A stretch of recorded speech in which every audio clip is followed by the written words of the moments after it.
All right, everyone. Let's see. We're going to go ahead and get started here in a moment. Thank you for that brief pause before we got started.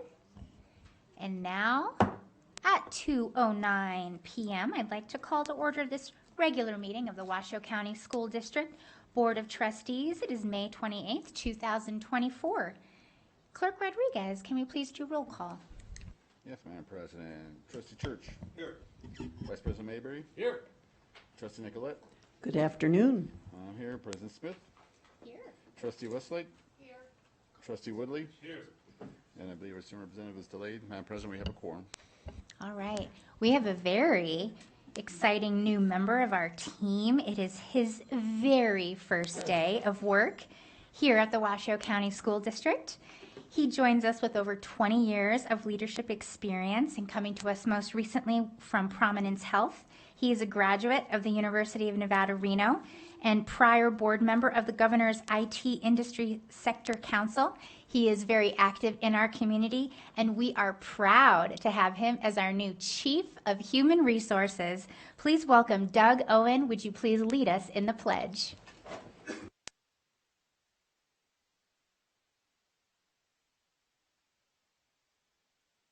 United States of America, and to the republic for which it stands, one nation, under God, indivisible, with liberty and justice for all.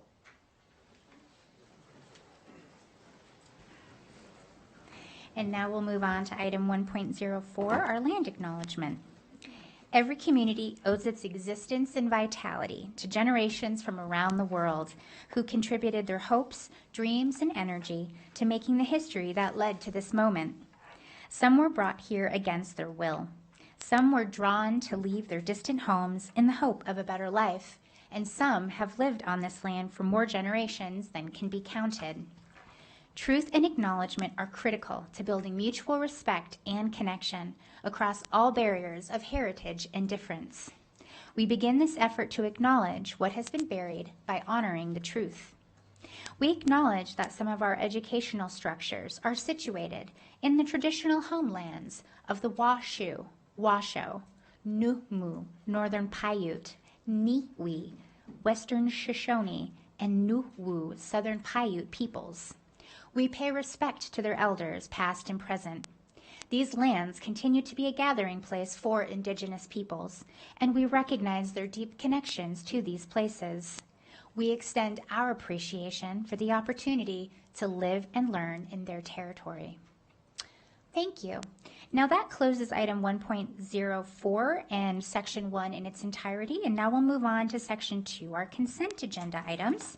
I know that there was an interest in some of these items, so I will ask for formal request now among any trustees who want to pull any of the items. Trustee Church just wants to pull 2.06, and I think I'll be very brief on asking a few questions. And then I want to comment during regular consent on a couple. Very good. Okay, so we will pull item 2.06. And we'll pull that and prepare staff for that item. And so that means remaining, we have 2.02 to 2.05, and then 2.07 to 2.16.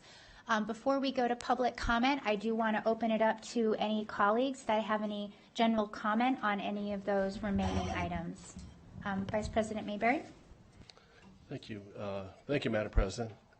I just want to acknowledge items 2.07 and 2.08. These are the single point entry items. I just want to thank staff for their due diligence. I, along with Trustee Rodriguez, have been fairly vocal in this. I think, you know, when you're on the school board and you have kids in high school, you tend to hear more about those issues than if you had kids, you know, in elementary school. So single point access for our high school has been a very big topic. I understand that 2.08 addresses McQueen, single point entry, which will serve as a catalyst for Reed and Galena. And then I understand that the single point entry for DeMonte will be coming back to us in June. And that'll be a catalyst for Spanish Springs and North Valleys. And I believe that these two high schools will be reviewed in the fall of the next school year to see where there can be areas to improve. And then we'll look at some projects for the remaining high schools here in the not too distant future. And of course, 2.07 deals with Sparks High School's single point entry, which is unique, a unique building. So again, I just wanted to acknowledge that we're making progress. We're on our way to ensuring that all of our high schools are more secure, similarly to our middle schools and elementary schools. So thank you for indulging me. Thank you, Interim Superintendent, to your team too, for making that happen. Thank you. Thank you.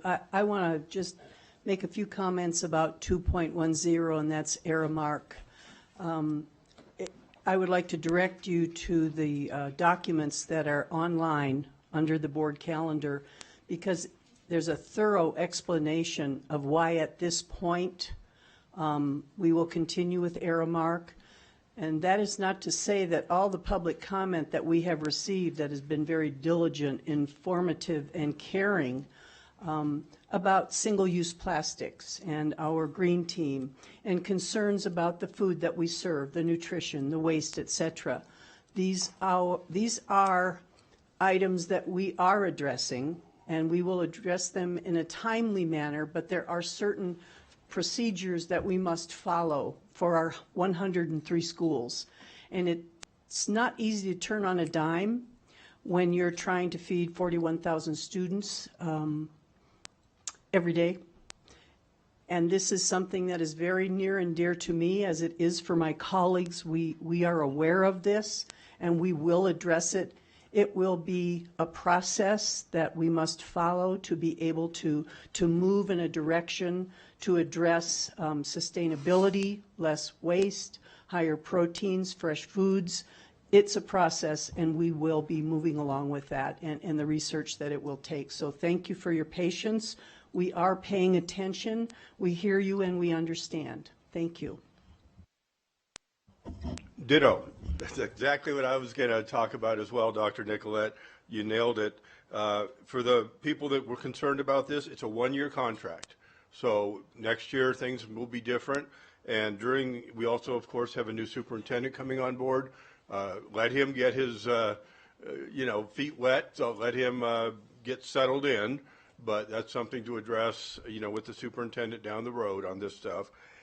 We do listen.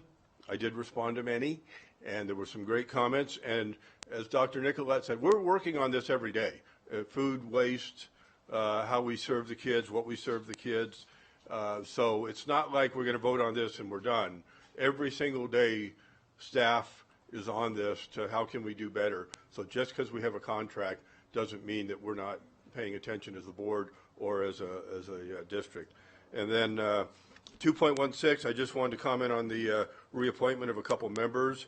Student Advisory Committee, extremely important committee, but I'm not going to pull that because these are specific assignments. Juvenile Justice Representative.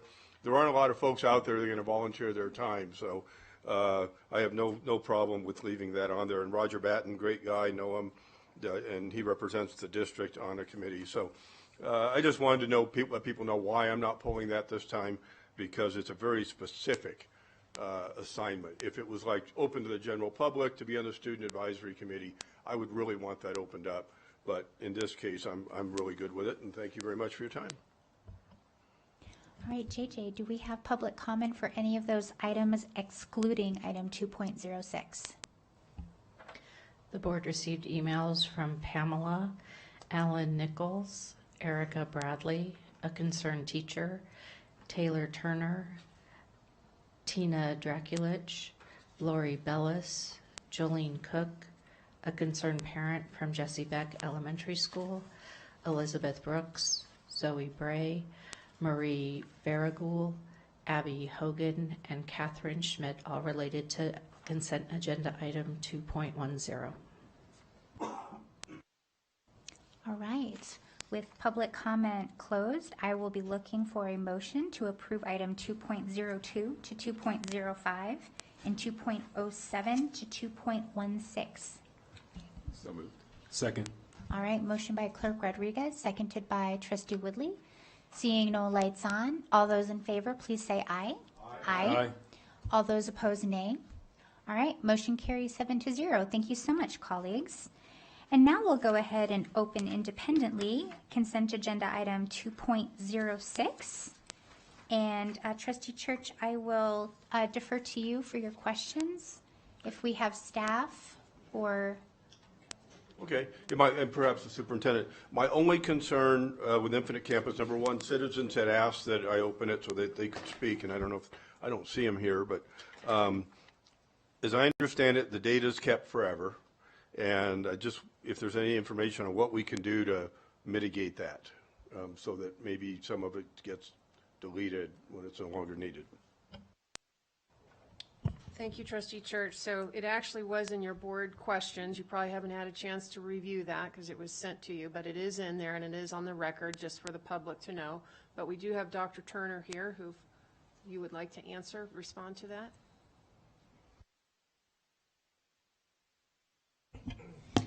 Thank you, Dr. McNeil, Board President Smith, Board of Trustees, Chris Turner, Chief Information Officer. Specific to the question, not all of the data is retained forever. Per my response this morning, unfortunately, you haven't had a chance to read it yet. We are pilot data process. Currently, that pilot process will conclude at the end of June, and then we will proceed with the non-essential data items that can be deleted. We are bound to keep transcript data forever. Obviously, we need to represent who attended here and who graduated from Washoe County School District. JJ, do we have any public comment? Valerie Fianacca. Welcome, Ms. Fianacca.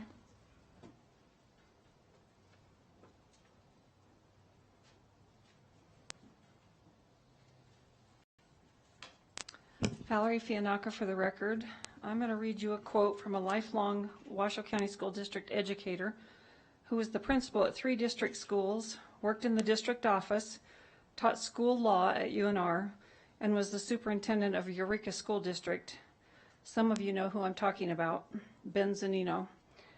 Quote, John, when I was a superintendent of the Eureka School District, the state of Nevada entered into an agreement with the U.S. Department of Education so the USDE could upload student information on a regular basis. It is against the law for the U.S. government to keep a database on the population. I don't know if you all know that. This is a way that allows the government to keep a database on the U.S. population without breaking the law. I was opposed to this, and I am still opposed to this practice. The state revenue was down, and the state agreed to give the student data in exchange for additional funding. The schools should only keep current data on their student population, and then 10 years after graduation, the information should be destroyed. The only information kept should be courses taken, GPA, graduation status. Because of the continual push for data on the students, I asked, quote, when will we be putting barcodes on the lips of students, end quote. Thank you, Ms. Fianacca. John Eppolito. Welcome, Mr. Eppolito. Hi, John Eppolito. You can find 1,500 of us on Facebook at Protect Nevada Children. To expand on what Superintendent Zanuno said, the federal government paid 49 states $1 billion to create databases that are all compatible. Nevada used the money to create the Department of Education's SANE database. I left it back there, but it's quite fat. The way SANE is fed data is via Infinite Campus, which is even more data fields than SANE. Not sure what data is going to be deleted. I've been asking these guys for a long time, then they spring it in a meeting like this. It's kind of sneaky, but that's okay. The more problematic data in both databases is medical, counseling, discipline, minor discipline, and psychiatric. It'd be interesting to see if any of that's ever deleted. The spouse of a WCSD psychiatrist called me because the employee was concerned about the type and amount of student psychiatric data they were required to enter in Infinite Campus. The psychiatrist knows HIPAA only applies to healthcare providers. So Via SANE, which is fed from Infinite Campus, the federal government now has access to all this medical and psychiatric data on WCSD students. How will this affect the future of our children? We would encourage all parents to check the IC data that will be stored forever about your children before they turn 18. To do this, go to Protect Nevada Children. For one of my 4 children, I discovered things that surprised me. I tried to get them removed at around the same time. One of the people who just tried to become superintendent was also trying to get the data on one of his children removed or modified. He may have had more success than I had, I don't know.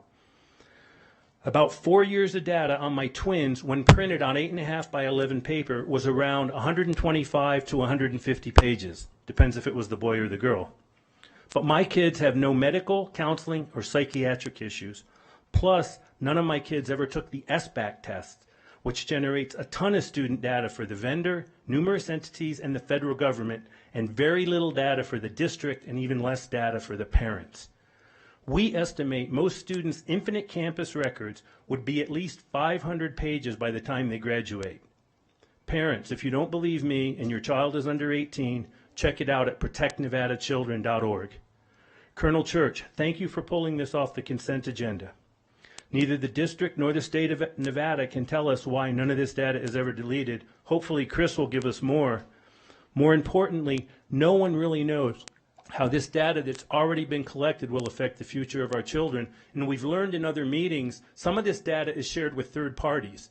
And one of your employees wasn't so honest a couple times. So we don't know, even if the Infinite Campus data is deleted, what about the other data that third parties already have? Thank you very much. Thank you. You're welcome. That's all I have. All right, I'll entertain a motion, item 2.06.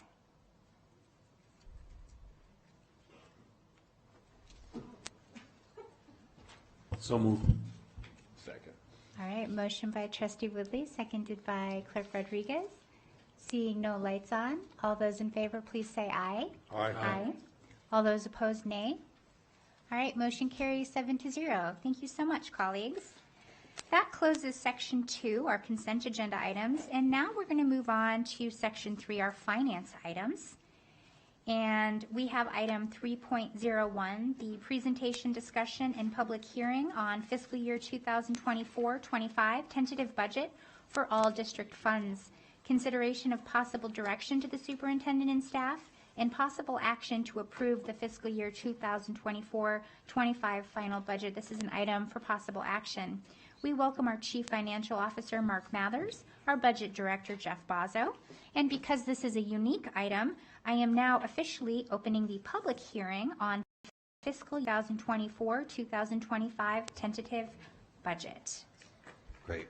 Thank you very much. Again, Mark Mathers for the record. We are happy to present this final budget to you. Again, to talk about process just for a second. State law requires local governments, including school districts, to file a tentative budget by April 15th of every year, which we did. That was a balanced budget that you approved. And then, as President Smith, you noted, state law requires us to conduct a hearing on that tentative budget the last 2 weeks of May. So a little odd, we file the tentative budget in April, but the hearing on the tentative budget is in late May.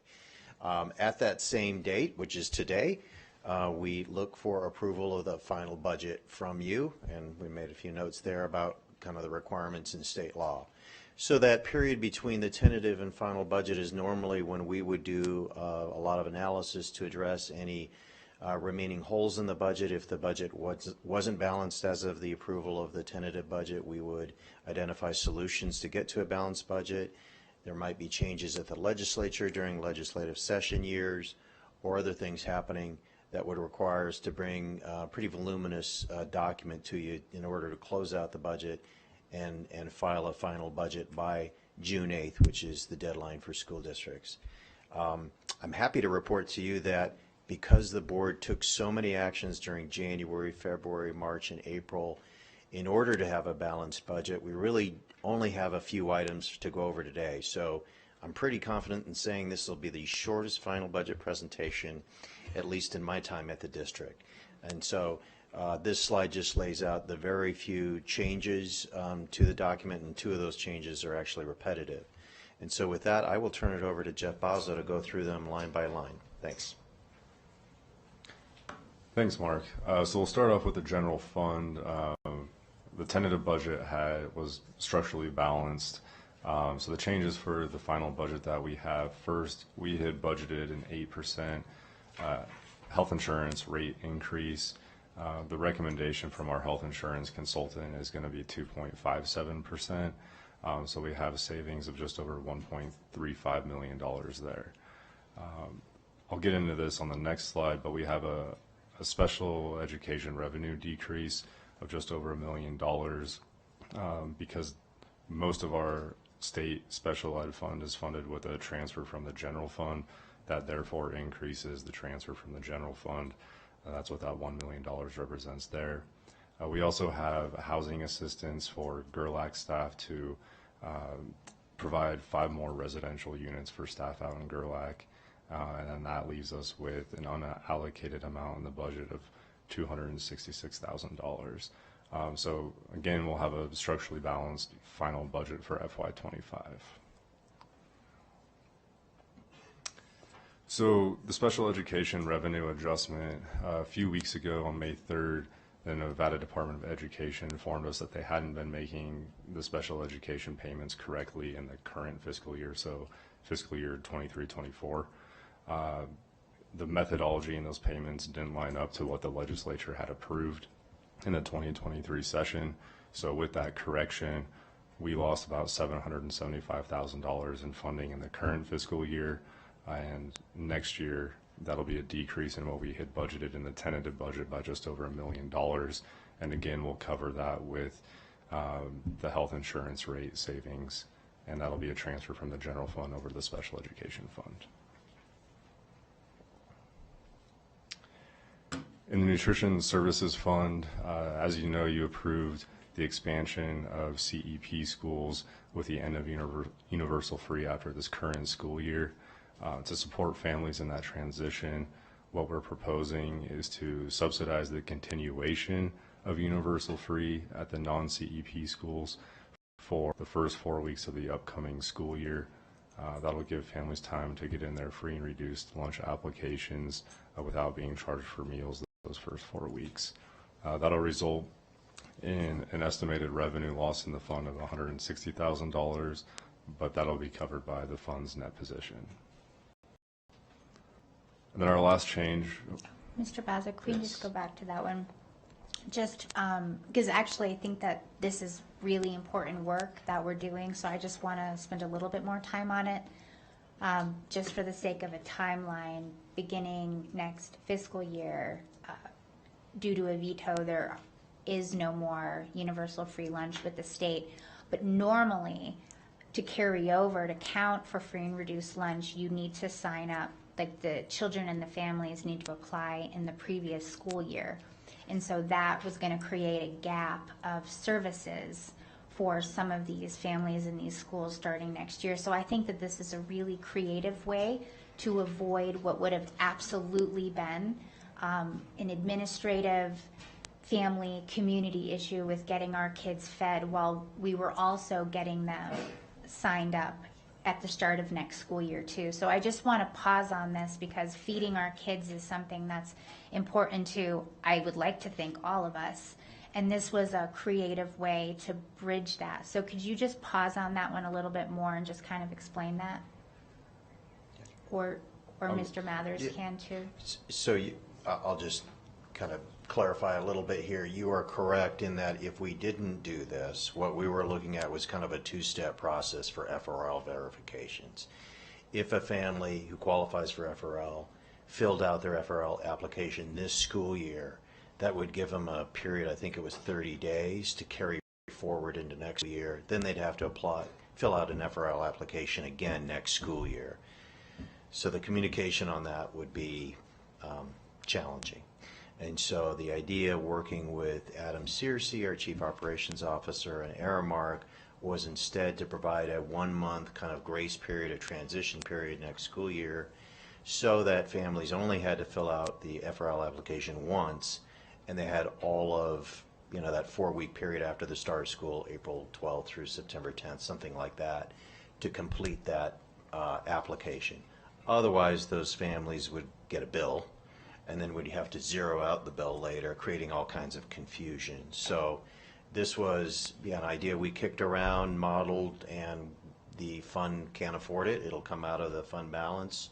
So it's just, again, a way to transition from going away from universal free that we've had now since COVID. So going to paid meals is going to be all new for many, many families. So we felt like some period of time to get them through that made sense. Thank you very much, and thank you for adding that additional information. I think that this was a creative and a smart way to provide support to our families and our kids. Thank you. Thank you. So our last change for the final budget, in that our debt service fund, there's additional interest cost of $300,000. That's based on actual figures from a $130 million bond issuance from earlier this year, and that'll just decrease ending fund balance in the fund by that same $300,000. So with that, are there any questions on any of the changes in the final budget?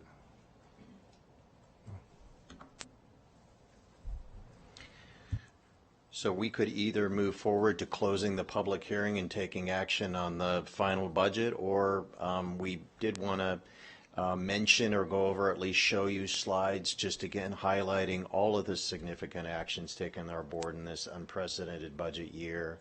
As you know, the board allocated $10 million of general fund dollars to new positions and new programs, and then $15 million of English learner funding for expansion of those services. And so we did highlight those real quickly in the following slides. Again, major investments. These aren't all the investments that you all authorized, but what we thought were the most significant. We've talked before that more than 240 new positions are authorized in the budget. Really a historic budget year. And we shouldn't let this go by without also noting the investments in our personnel and the merit increases that have been included in the budget, as well as a 2% cost of living increase for next fiscal year. And last bullet point is important to note too. I never thought I'd be able to say that health insurance increases have averaged under 2% for the last 5 years, which is pretty amazing when you think about health insurance increases elsewhere. Usually they're double-digit increases. So we've held the line on health insurance costs for our employees and their dependents. And then lastly, the annual budget includes, again, the first year of the capital improvement program, and there are really significant projects underway there. This will be the first year that we start implementing the facilities modernization program. And so, as noted there, there's just some really important work that we're starting, and this will serve as the model for future improvements in future years as well. So a lot of design work, but also actually starting on the rebuild and relocation of Stella Elementary School as well. So we wanted to note all those important things. Happy to go over any of them that you'd like. Again, not a all-inclusive list, but again, showing all the good work that's included in this year's budget. And then we have a number of slides following that if you wanted further information about the general fund or other funds. Yeah. I don't need the slide. 2 quick comments. Correct me if I'm wrong. Budget is approximately $1.13 billion, and we're serving approximately 59,000 students for the people that didn't read the supplemental material. Do I have that pretty good? Yes. Yes, you do. Perfect. Thank you. So on the previous page, just for understanding, funding for the IT device refresh program, I understand that, and the acquisition of new enterprise resource planning system. Can you describe that, please? Yes, this is the project that we're underway on to replace what we call Business Plus. That's the name of the financial and human resources system the district's been using for roughly 20 years. So this project will provides the funding for acquisition of a more modern system that'll include workflow for various tasks the district does, freeing up a ton of staff time, making it more usable for schools and end users. And so that we've started that work. That work will continue for several more years, but a major, major initiative of the school district. And thank you, Mr. Mather. Slide 20, if you could go to that real quick. This will take 15 seconds. I think this is always a good reminder to our community just how pivotal our great state plays a role in funding this district and other districts across the country. Look at that, almost 99% of our revenues to this general fund come from the state. That's why it's really important that we have the right legislators down in Carson City. Thank you. Thank you, President Smith. Mr. Mathers, so on the program, does that include like payroll hours, figuring hours for employees at the schools? It is. Our Business Plus system, our current ERP system, we do payroll through that, purchasing through that, budgeting, accounting, talent acquisitions, right, filling positions, position control, the entire gamut of financial or human resources transactions flow through that system. Yes. Have the schools been notified? We have communicated periodically. We are probably 1.5 to 2 years out from implementation, so we don't want to do that logically and not get too far out in front of when we'll actually be able to do training on a new system. And I should note, we haven't selected a new system. So once we select a new system, start having conversations, execute the contract with them, and develop a timeline for conversion from our current system to the new system, then we'll more thoroughly communicate out to schools what will be happening in, like I say, roughly 1.5 to 2 years. That's great news. Thank you. And just to add on to that, Trustee Westlake, the board will be receiving, once that contract is brought to you all, the team will also be showing you exactly what an ERP system does and how that can absolutely positively impact workflows and efficiency throughout our school district. So you all will receive that presentation once a vendor has been selected and the contract is brought to you all. Before we go to public comment, there's just something that I'd like to share on this budget. This is a landmark moment for Washoe County as a community and also as a school district. Many of us were a constant presence in the 2023 legislature, also partnered with our friends from the Nevada Association of School Boards. And we advocated for additional money, not just with ourselves, but with our teachers, our bus drivers, our nutrition workers, our concerned community members. We did this as a team, and we told them that we would do great things when they allocated this money to us. And we have done great things since they've allocated this money to us. And we talk regularly about how our budgets reflect our values. And this budget absolutely reflects the mission, vision, and values of this board and of this district. I am so proud at the number of positions that we've added, the stabilization of much of this funding, the focus on people over programs, and very importantly, valuing our staff as valued professionals. And so I'd like to openly thank not just the members of this board for the votes and the rigorous conversations we've had, but also for staff that led us through a multi-month process. There were many, many worthy conversations that we've had, and many things we still can spend additional money on. So all you legislators out there, I would like to still remind you that the national average is around over $15,000. We're going to make our way there. But this budget shows what we can do when we do receive funding, and I'm very excited for the academic progress that our students will make and the work that we're doing to really elevate public education in our community. So thank you so much. On that note, JJ, may we please take public comment? I have no cards. All right. Then I will be looking for a motion for item 3.01. Thank you, Madam President. I move that the Board of Trustees approves the final budget for fiscal year 2024 to 2025.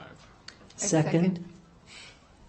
I'm going to give that to Dr. Nicolette. So we have a motion by Clerk Rodriguez, seconded by Trustee Dr. Diane Nicolette. Seeing no lights on for further discussion, all those in favor, please say aye. Aye. Aye. All those opposed, nay. All right, motion carries 7-0. Great work. Thank you so much. And that also closes the public hearing on fiscal year 2024-25 tentative budget. That now closes Section 3 in its entirety and moves on now to Section 4. These are our items for presentation, discussion, information, and/or action. And we will go ahead and open item 4.01. This is the presentation of a Washoe County School District proclamation honoring May 2024 as Mental Health Awareness Month in the Washoe County School District. This is a Student and Family Supports Officer, Dr. Paula Marca, and our Director of Counseling Services, Catherine Loudon, and a whole team. I love this. Hi, I'm going to turn it over to Catherine. Thank you, Dr. Lamarca. I actually am really, for the record, I'm Catherine Loudon, the Director of Counseling. And I am very excited about this opportunity to stand before you today. I have brought one of my colleagues, the Director of Nursing, and several others. As many of you are aware, May is Mental Health Awareness Month, and Washoe County School District focuses on the mental health and mental wellness of our students all year long. But during the month of May, we really get together and we celebrate.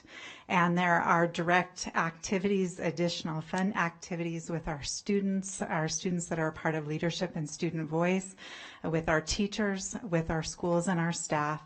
And when we come together, we recognize our partners, and you'll hear from some of our partners in mental health and wellness a little bit later in this presentation, but also our employees. Every Washoe County School District employee contributes to the overall health, safety, and mental wellness of our students. Sometimes that's by the way that they treat one another, the way that they treat their parents and families, the way they treat their businesses and partners, but it is most importantly in the way that they interact and treat our children and what they teach our children every day. So I would like to have each one of these individuals introduce themselves. Every Washoe County School District school has a mental health team that consists of a minimum of one school counselor. We also have access to school psychologists and school nurses who are part of the team, and many have school social workers. And behind me, these individuals are clinically licensed marriage and family therapists and clinically licensed school or social workers who are part of our team. Most of them are at the high school. We now have 15 of these individuals that provide direct service to our students at the most acute level. So I'm going to allow them to introduce themselves, and then hopefully we can read the proclamation. Thank you. My name is Brett Copeland. I work at McQueen High School. Welcome, Mr. Copeland. Hi, I'm Tracy Cherigioli. I'm a licensed clinical social worker. I currently work for Project Aware, so serving 7 schools and doing a lot with Student Voice as well. Thank you, Tracy. My name is Lindsay Marquez, and I'm at Galena High School. Hello, Lindsay. My name is Samara Listinsky. I'm at Reno High School. Welcome. My name is Michelle Smith, and I'm at North Valleys High School. Thank you for being here. Good afternoon. My name is Kendall Pringle. I'm a licensed marriage and family therapist, and I'm at Reed High School. Thank you. Good afternoon. I'm Lourdes Calzada Santa Cruz, and I'm a licensed marriage and family therapist at Sparks High School. Thank you, Lourdes. Hello. I'm Margaret Heaton Ashby, and I have the honor to work with our students at Washoe Inspire Academy and Turning Point. Thank you. My name is Megan Evans. I'm the crisis response mental health professional for the district, which means I work in crisis. I support our teachers and our students who have kind of some special needs around mental health. Thank you for that work. And that's Jennifer Crane, the Director of Nursing. Many of you know we just recently had our celebration of our school nurses. Is there anybody here who has anything special that they'd like to share? And I saw we also had Betsy Sexton was here. She didn't stand up, but she's in the back, and she's a mental health administrator and also a part of our clinical license teams in our schools. So thank you all very much for having us. Thank you. And when we do read the proclamation, we're going to take a photo afterwards with all of you too. But before we read that, and Trustee Westlake will be reading that on behalf of Interim Superintendent Dr. McNeil, and then also the board in just a moment. But I do want to say thank you so much for what you do, because mental health is a part of our health. It's not for other people who need it here or there. It is for all of us. And so I think a very important part of that is also normalizing. Everything might be quote unquote fine, whatever fine is, and a therapist is a valued member of your care team. For myself personally, my therapist is a very big part of my life. And there are different forms of therapy that you might encounter over the years, as I have, with various health matters, with transitions in a personal life. The strength and the insight that you're able to offer to our children and to our family goes all the way up to us. And so recognizing that our mental health is a part of our overall health is something that we need to strengthen, and we need to celebrate, and we need to acknowledge. And you are on the front line of that work. So as someone who benefits from a wonderful relationship with a therapist, I want to say thank you so much for what you do for our children and the families that stand behind our kids. Thank you so much. I just wanted to follow up. National Alliance on Mental Illness, NAMI, one of their big things is stigma, not being afraid of seeking mental health and or acknowledging mental health. And I just think it's wonderful what you do and what NAMI does. And I've gone out to the VA and talked to the folks there, and I think I'm normal, relatively, but yeah, it's just an important thing not to let the stigma affect your decision. Thank you, President Smith, and thank you, Superintendent McNeil, for allowing me to read this. It is very important, and a wonderful group of individuals helping our children and being there for them. Whereas mental health awareness and wellness are essential to overall well-being, and recognizing its importance in the lives of our students and staff in the Washoe County School District is crucial for their personal development and success. And whereas all our employees, students, and families have encountered moments of challenge and stress in their lives, and whereas the need for comprehensive, coordinated mental health services for children, youth, employees, and families places a critical responsibility with our whole community. And whereas each business, school government agency, healthcare provider, organization, and citizen share the support of mental health challenges and has a responsibility to promote mental wellness, access to care, and prevention efforts. And whereas it is appropriate for the Washoe County School District to recognize our role in the attention to mental health and our commitment to prioritize mental health and well-being in our schools. And whereas there is a strong body of research that demonstrates creating a supportive and nurturing school culture that promotes mental health awareness, understanding, and acceptance can contribute to the overall well-being of our students and staff. And whereas employing comprehensive mental health education and strategies in school environments helps students and staff to thrive in school environments. Now, therefore, I, Krista McNeil, Interim Superintendent of the Washoe County School District, do hereby proclaim May 2024 as Mental Health Awareness Month in the Washoe County School District, and reaffirm our commitment to providing a safe, inclusive, and supportive learning environment by acknowledging the work of all the mental health professionals in the Washoe County School District, including school psychologists, school counselors, school social workers, and school nurses. I encourage all members of the community to unite to meet the mental health needs of our youth and staff while reducing the stigma of mental health challenges and fostering empathy and supporting mental health wellness. You're here.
All right, and that closes item 4.01. And while we were taking the photos in absolute stealth mode, we were joined by our student representative, Arabelle Deason. So welcome to the meeting, Arabelle.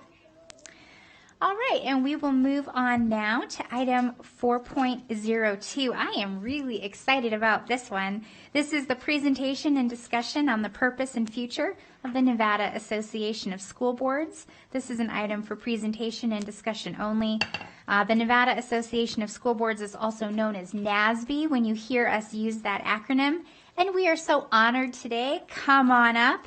You're the next contestants on the Washoe County School District Board of Trustees meeting. We have our NASB Executive Director, Rick Harris, and Wade Polson, the NASB Board President and Lincoln County School Board Trustee. It is so nice to have you here with us. Well, thank you. I appreciate it. Wade Polson for the record. From Lincoln County School District and President of the Nevada Association of School Boards. I know most of you and dealt with probably all of you, and it's a pleasure to be here. You don't think that I could get enough meetings in that I decided I'm going to go to every school board in the state of Nevada in all districts just to see how everybody reacts and mainly come and ask what NASB can do for you as a school board, as individuals as well as a collected body. What can we do better?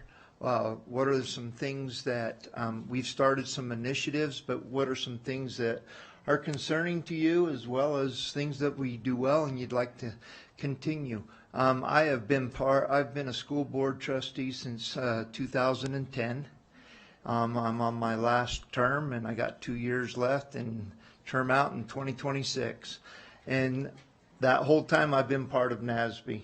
And since 2011, I've actually been on the executive committee in NASB since 2011. So it's been a long time, and over the years, as I have come through here, I realized that we all have different needs, and we have large districts and we have small districts.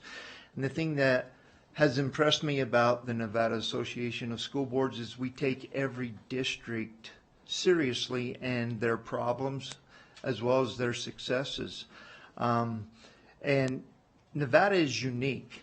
We only have 17 school districts. I don't think there's another state out there that has less school boards than what the state of Nevada does, although we are a huge state.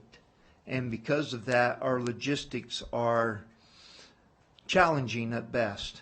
And so that's what we're here, is to ask you, what can we do for you as individual school board members to make you better school board members, to help you in your function as a school board member as well as a school board.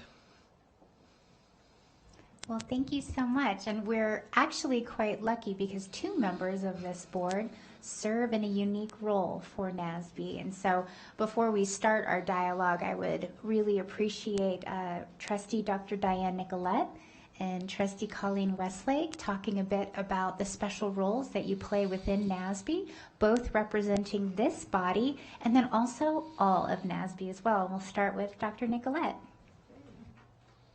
Happy to, thank you. Well, I was voted unanimously as the legislative chair, and I say unanimously because I didn't vote, so I'm not sure I would have voted yes for that, but I am proud to serve in that capacity. And the legislative committee team is a wonderful group of individuals who not only recognize their own schools, their own districts' needs, they are also very cognizant and want to know about all 17 district needs, and that's very important to us because, as Wade said, we're all very different. We have things in common like NRS, but we're all very different in size, scope, miles, students' needs, and so it's important to the committee to really vet and get all information that we can. And we really have focused on 2 things, more than 2, but 2 that I will state at this point. And number 1 is some equalization in funding, because I'll just speak for Washoe County School District. We are very, very blessed, thank you community, to have WC1 dollars.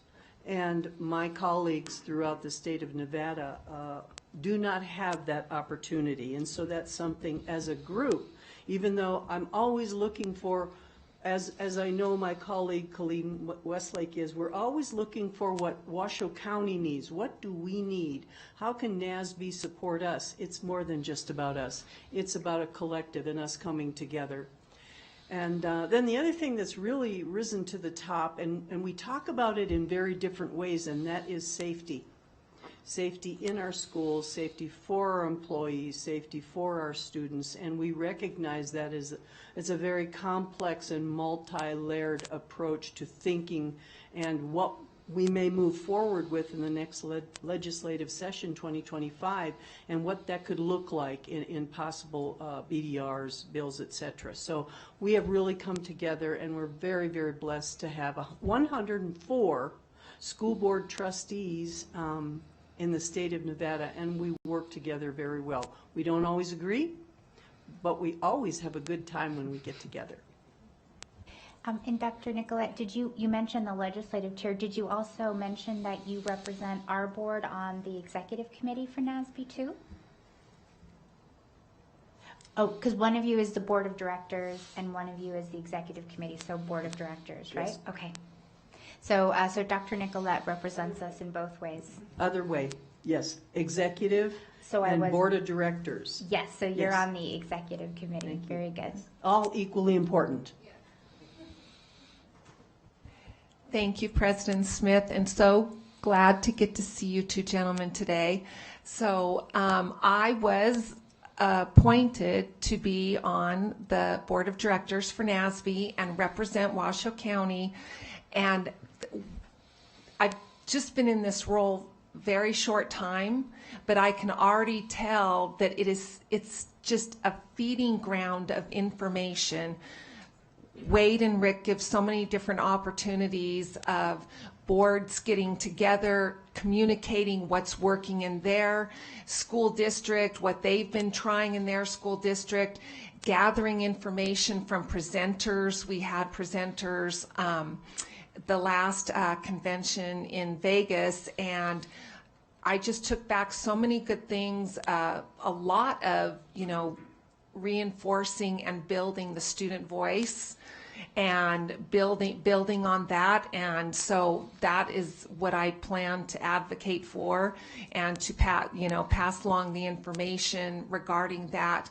But it's really a great way to get new ideas, find out things that haven't worked, get ideas for things that have just been tried and are working, and just share things. So I think I love advocating, so I think I'm going to really enjoy this, gathering information, and then bringing it back and bugging all of you, advocating for things. But I'm really looking forward to it, and it's a great opportunity, and I appreciate this opportunity.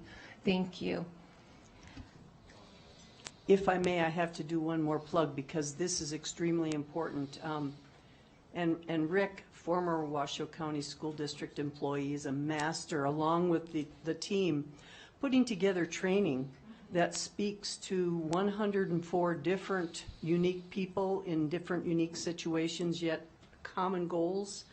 And finances, open meeting law, strategic planning, I could go on. And so NASB has been very pivotal in bringing 104 trustees together to have a common breadth of knowledge so that we can work together for all the reasons that we are elected.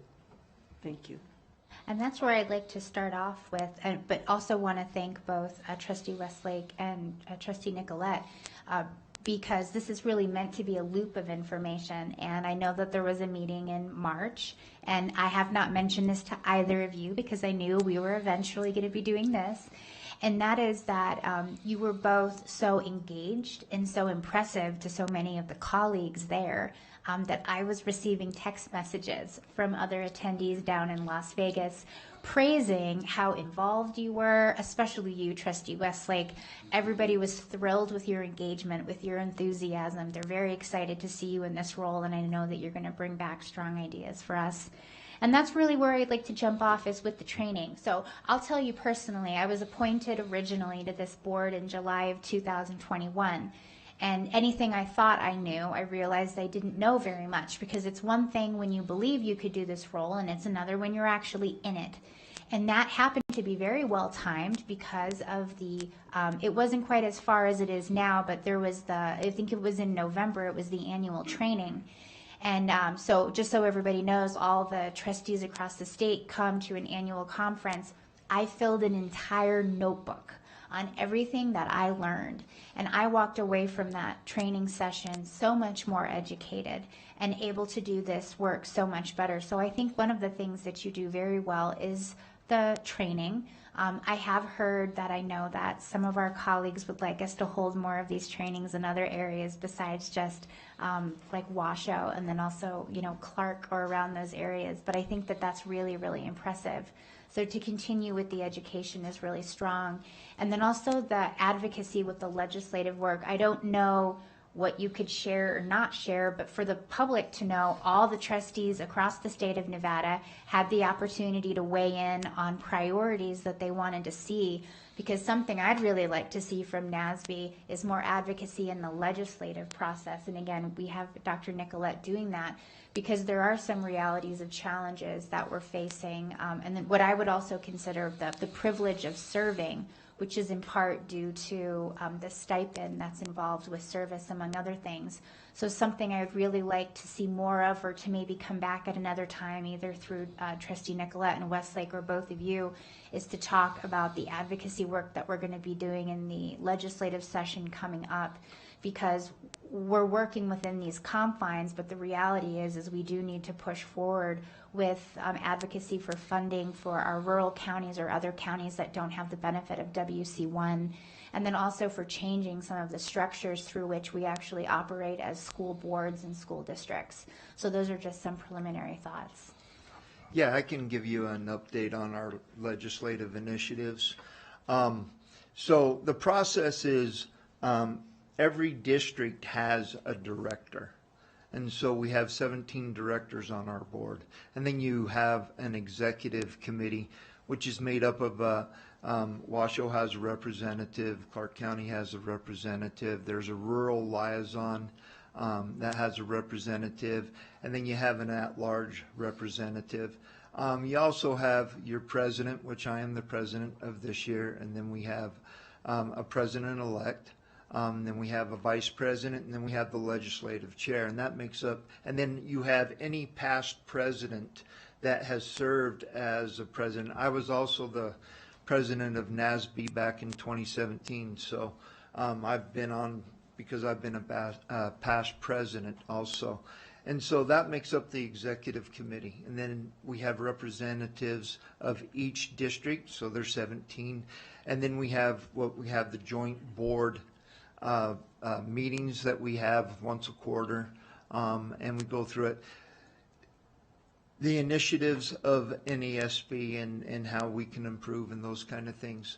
And so since I've been involved with the legislature since 2011, NESB has historically played defense on education bills. For those who don't know, there are more education bills that come to the legislature than any other bills from any other industry or any other sector. Most times there's over 350 to 400 education bills that are submitted as BDRs. Not all of them will become or get a Senate bill or an Assembly bill, but there are about 400 BDRs, and then the bills come in as the initiatives come in. And in the past, NASB has always kind of played defense, you know. Can we work with this? Can we not work with that? Are we dead set against it? Are we for it? And then we just give comment to it. And this has been going on since I've been involved since 2011. One of the initiatives that have happened since about 2013 is appointed school boards. Well, we at NESB are dead set against appointed school boards. We believe that they should be elected. That's the democratic way, right? That's why we live in America, so that we can be elected by our peers. And so we have mostly fought that off, as you know, in the last legislature, that there was a contingency that Clark County ended up having 4 appointed school boards by their 4 largest municipalities down there. And so the city of Henderson, North Las Vegas, Clark County, and which one am I missing? Yeah, City of Las Vegas. Yeah, North Las Vegas, City of Las Vegas, the county, and City of Henderson all get to appoint a board member to the board. We tried to fight that one off. We were unsuccessful in that regard. But we are still committed to not having appointed school boards. I don't think they work. Personally, as well as professionally, I've seen boards that are half appointed and half elected, and they don't become very functional. And so that is one initiative that we have always fought against. In this next legislative session, we have decided that instead of playing defense to bills that come, that we want to play a little offense. And that means that we're going to be submitting our own bills in things that we feel strongly about. And one of them is obviously funding for schools. We always believe, and we are appreciative of what the legislature in the 2023 session has done. They increased funding to schools, and we are happy about that and ecstatic about that because it's been a long time coming.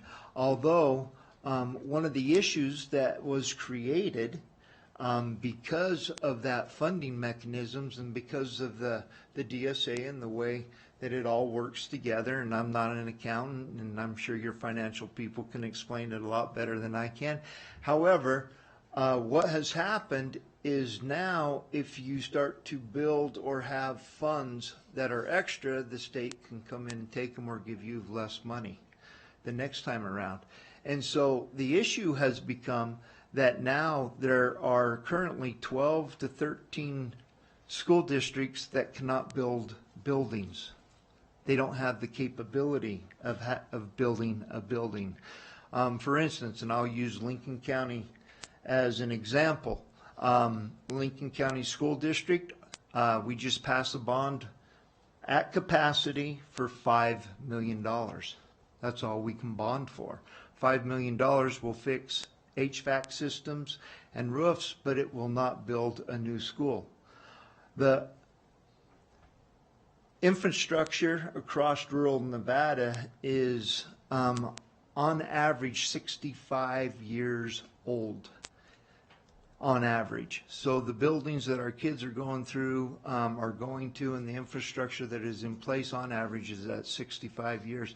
But rural Nevada cannot bond or fund for new schools or to build any building because their capacity is not at the point that they can do it, which relies upon the bigger urban areas. Washoe County, Clark County, you guys have had the ability to be able to do that.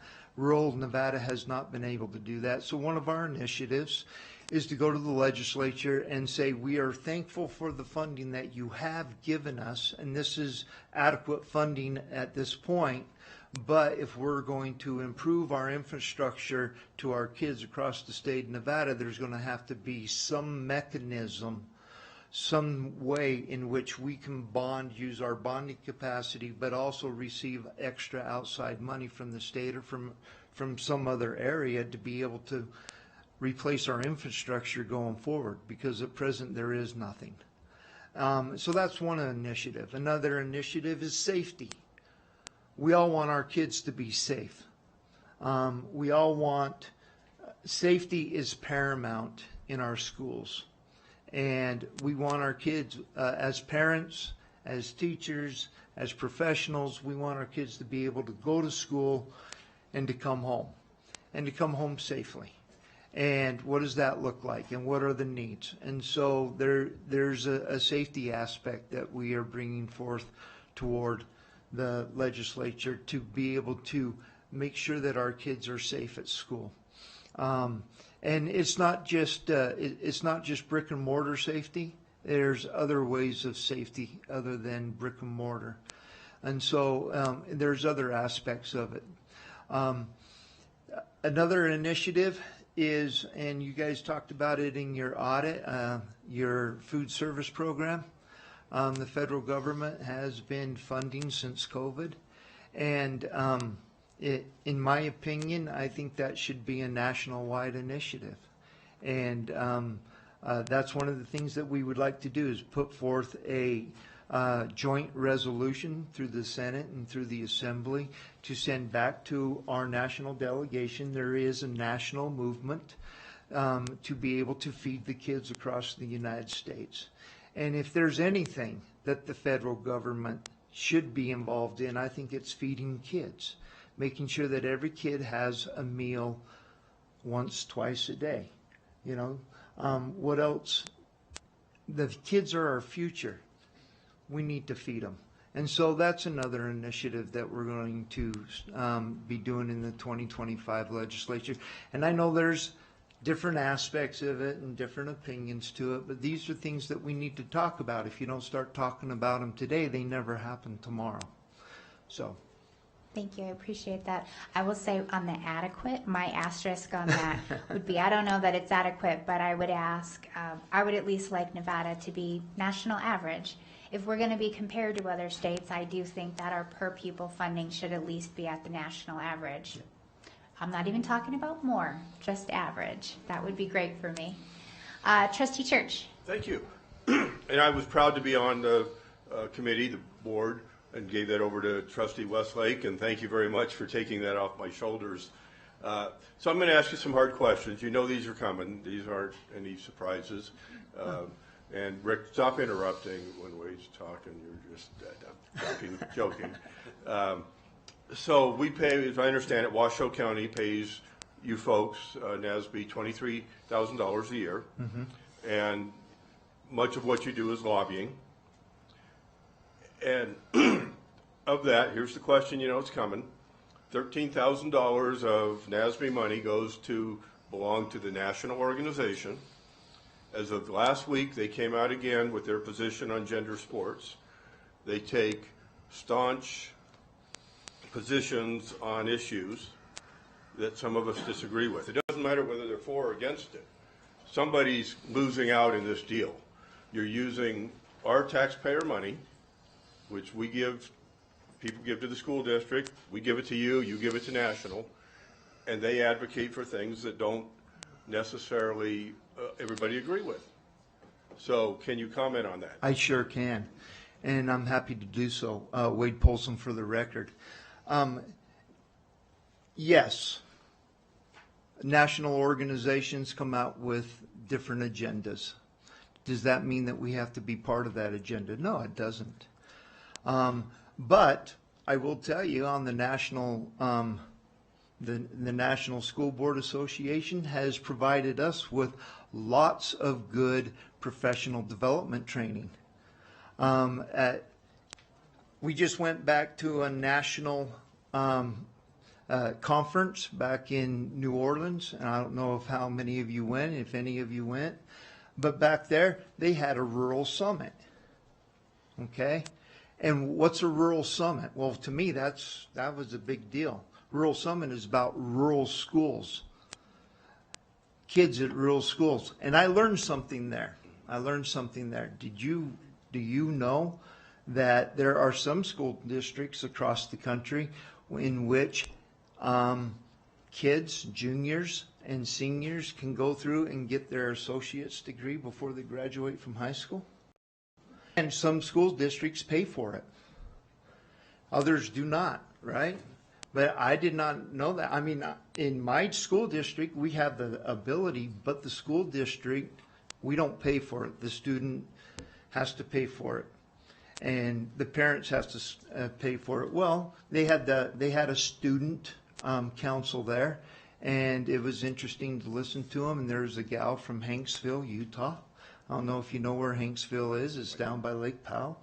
And she stood up and she says, I have to pay $170 a credit if I want to get my associate's degree, which is also sometimes higher than if you're actually in college.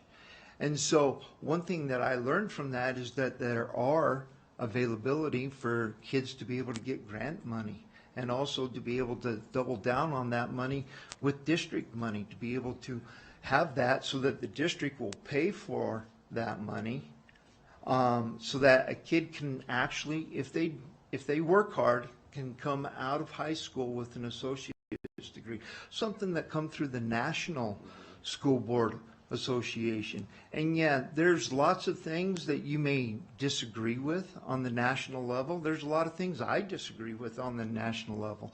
But in my opinion, you go glean what is good for you and what is good for your district. You go take what they have that is good and bring it back so that you can make your district better, and then forget the rest. You don't have to worry about it. You don't have to do what they say. And our dues or our dollars going toward that? Yes, our dollars are going toward that, because I believe that we can glean more from it than not. And the other issue with that, I hate to interrupt. Yeah, We go have a ahead. lot of agenda items, so you got to keep it short. I'm sorry. I'm actually the meeting manager, so Sorry. thank you so All much right. for that. Keep going. We have these wonderful guests here, and you've asked a hard-hitting question that they're answering. Okay. So thank you so much. Knock yourself out. The only other, the other thing I would say with that is, in our opinion, you have to be part of the conversation to be able to effectively change. If you're not part of the conversation, how can you change? If we choose to leave the organization, how can we effectively make change inside of the organization itself? I'm not one to back down from a fight, and I'm not one to back down from the hard things. I believe that we need to be involved so that we can have those conversations, so that we can effectively have a voice. If you just say, no, I don't want to be part of it, your voice is gone. You're done. It's over. You leave, go do what you're going to do. And if everybody thinks the same, how can we have effective change? You cannot. We have to have differences in objective opinions and points of view so that we can have honest discussions to be able to say what is best for kids. Because every school board member that I've ever met, kids is at their pinnacle. That's what they're concerned about.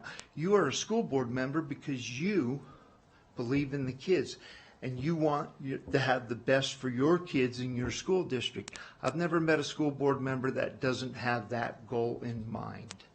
And so that is what I believe. That's why we stay with it, and that's why we move forward with it, so that we can be an effective change and that we can have a voice and what is best for our kids, not only for the state of Nevada, not only for Washoe County, but for America. Okay. Moving on, and thank you for that answer. And I will opine. Mr. Harris, do you have your light on? Did you want to add to that? No, I do want to say something after we're done with these questions. Sure. Okay. So I will opine and state as fact that we, Washoe County School District, voted to pull out of national, and that does send a message. When you take that money away, and enough organizations do that, it sends a message to them they need to maybe move in a different, more mainstream direction. And I personally don't want my money going to them. So moving along, to me, the biggest issue, and this is, again, we've talked about this, quality of education in Nevada, we're hurting. We're 39th to 50th, depending on what study you look at.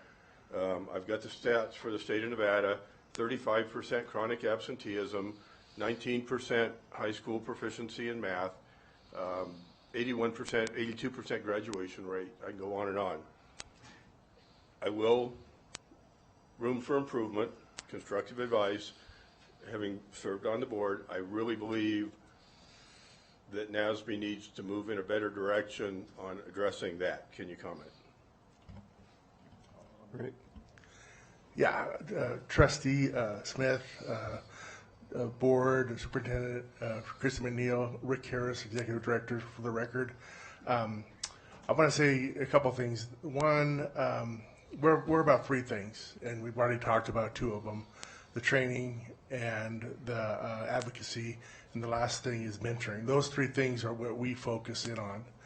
So we have a professional development committee, and we decide on what the program's going to look like at all our events. And student achievement is at the heart of that work, and that's something that you all care about, everybody in this district cares about, and there's different ways to measure it, there's different ways to do it, and it's interesting because on one hand, you can find statistics that say how terrible we are, and they can find statistics that say how great we are. I can tell you one thing, as a district employee of Washoe County School District for over 25 years, I am so proud of the work that you do. I'm so proud of the work of the teachers and administrators and paraprofessionals in the state of Nevada. It's amazing what we do for our kids. And as a parent and a grandparent, what my kids have gone through.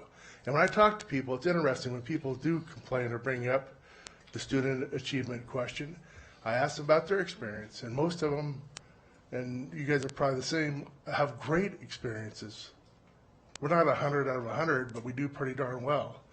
We do have to get our hands around, we always got to get better, and we always have to train trustees on what questions to ask, you know, what's important. What do you look like for trustees for moving that needle for student achievement? So thank you for the question. I hope I answered it. You did. Again, I think no matter what study you look at, there's great room for improvement.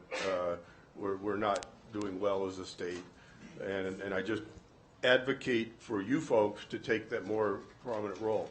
A final comment, you're a 501c3. You're not a 501c6. A 501c6 is a lobbying organization. A 501c3 is educational organization. You represent the needs of your constituents and your members. So I would just remind you of that. There's more to this than lobbying. It's actually an IRS violation if you exceed a certain level, and I'm sure you're aware of that. I see you nodding, Wade. But I just want to press that issue forward. You are a 501c3, not a 501c6. And, you know, I'm no secrets with us. I've communicated with you many times on my opinions. I'm very opinionated, but I just want to see my taxpayer dollars, of citizens' taxpayer dollars, going in that direction of quality of education, because it is wonderful when we get together. And by the way, there's a lot of costs with that, not just our $23,000, but you know, we have to travel and eat and stay at the hotel, and it costs a lot of money to put that together. And you guys do a great job at that, great job. And what a wonderful opportunity to talk to people from Esmeralda or Lyon. But when we talk, I want to personally, and will attend more, hopefully, and just see more emphasis on quality of education. So enough said, but thank you. Just really quick too, and this is why we're here, and this is why we opened up with what can we do. So I appreciate your input, and I'll take that back. Before we run out of time, I just want to thank you too, because you are one of 17, and we can't do the work that we do without all of us. So we appreciate your partnership, and we look forward to getting better every year. Thank you so much, President Smith, and I just want to thank you on behalf of NAS. You know, we have representation at the Nevada Association of School Superintendents, and Rick is there every single meeting. He listens to the conversation with the other 17 superintendents, and then he takes that back and informs NASB. And so we truly appreciate the partnership as well, too. Rick had input on the Invest document, which you all will be able to see as trustees. But it's a great partnership when we're talking about advocacy for student achievement and what's right for students across this state. So again, I just really appreciate all of the help and support from you, Rick. Thank you, President Smith. Mr. Harris, President Paulson, it's great to see you. I appreciate your haircut too, by the way. Yeah, high and tight, high and tight. Thank you for coming. Thank you for all you're doing. Question for you: does NASB get a BDR? Are you entitled to a BDR during the session? I can answer that. No, we are not. We are not entitled to a BDR. We have to have it sponsored by legislators. Okay, fair enough. And so that's one thing that we have done and have started already, is that we have met, I personally have met probably with 10 to 15 legislators on both sides of the aisle and have talked about our initiatives, and I have commitments from those legislators that they would be a bipartisan initiatives to move forward. Sure. So. Another question too for you, and this is, you know, we're talking about issues that are impacting our students, and that's what we should be talking about, and that's important. A little bit an issue that's a little bit more micro. It's a little self-serving, so forgive me. I'm not suggesting that you take this to the legislature, but I am curious. I've only been on the school board for 3 years, and I'm all for continuing education, but I'm wondering if you have heard pushback from other school board members about this. The requirement that elected members of school boards have to have so many credit hours, in contrast to other elected officials. I mean, can you offer any insight to that? Yeah. And how that even, you know, the rationale behind that? Yeah. So a few years ago, I don't know how many sessions ago, I think it was they all run together, 2015, 2017, somewhere around in there. One of the things that have happened because there's been a voice and an initiative out there to have school boards assigned or appointed, and so in those discussions over the years, one of the things that have come out is what if we train school boards members? What if they receive training with the governance, with financial, to make them better school board members? Maybe there'd be less contentions and some of the other issues. And so the legislature, and I believe it was 2017, 2015, said that every school board member on the first and third year of their term would receive 6 hours of training.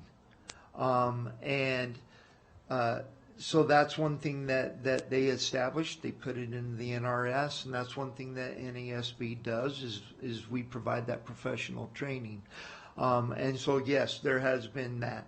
There's been talk that now if you even want to run for a campaign, that you would have to have X amount of training before you could become a school board member. And I don't know that we want to go down that road or not. But not for state legislator. They don't need any training. Yeah, okay. No, the state legislator don't need any training in schools. I think that's fascinating. And they're also not subject to the open meeting law like you guys are. Well, thank you so much. Oh, did you want to say one more thing, Yes, Trustee thank Wesley? you, President Smith. So I just wanted to kind of throw out there that there always is strength in numbers. There is strength in numbers. Even if we're not all on the same page, like I think you'd said before, Wade, or you might have said it, Rick, we all have students at the forefront. And some of our ideas are differing from others, but the important thing is that we're all pulling for kids, and then we can hash out those little things. The other thing is, and I did not realize this before becoming a school board member, but maybe you can weigh in on this, but pretty much everything that we look into, we discuss, we vote on, we approve, is going to have an impact on quality of education. I really hope that everyone kind of puts those glasses on and looks at things, because when we vote on to improve an HVAC, that's going to improve those kids, because they don't want to be sweating their little tushies off, in the dead of summer. The meals, good nutrition,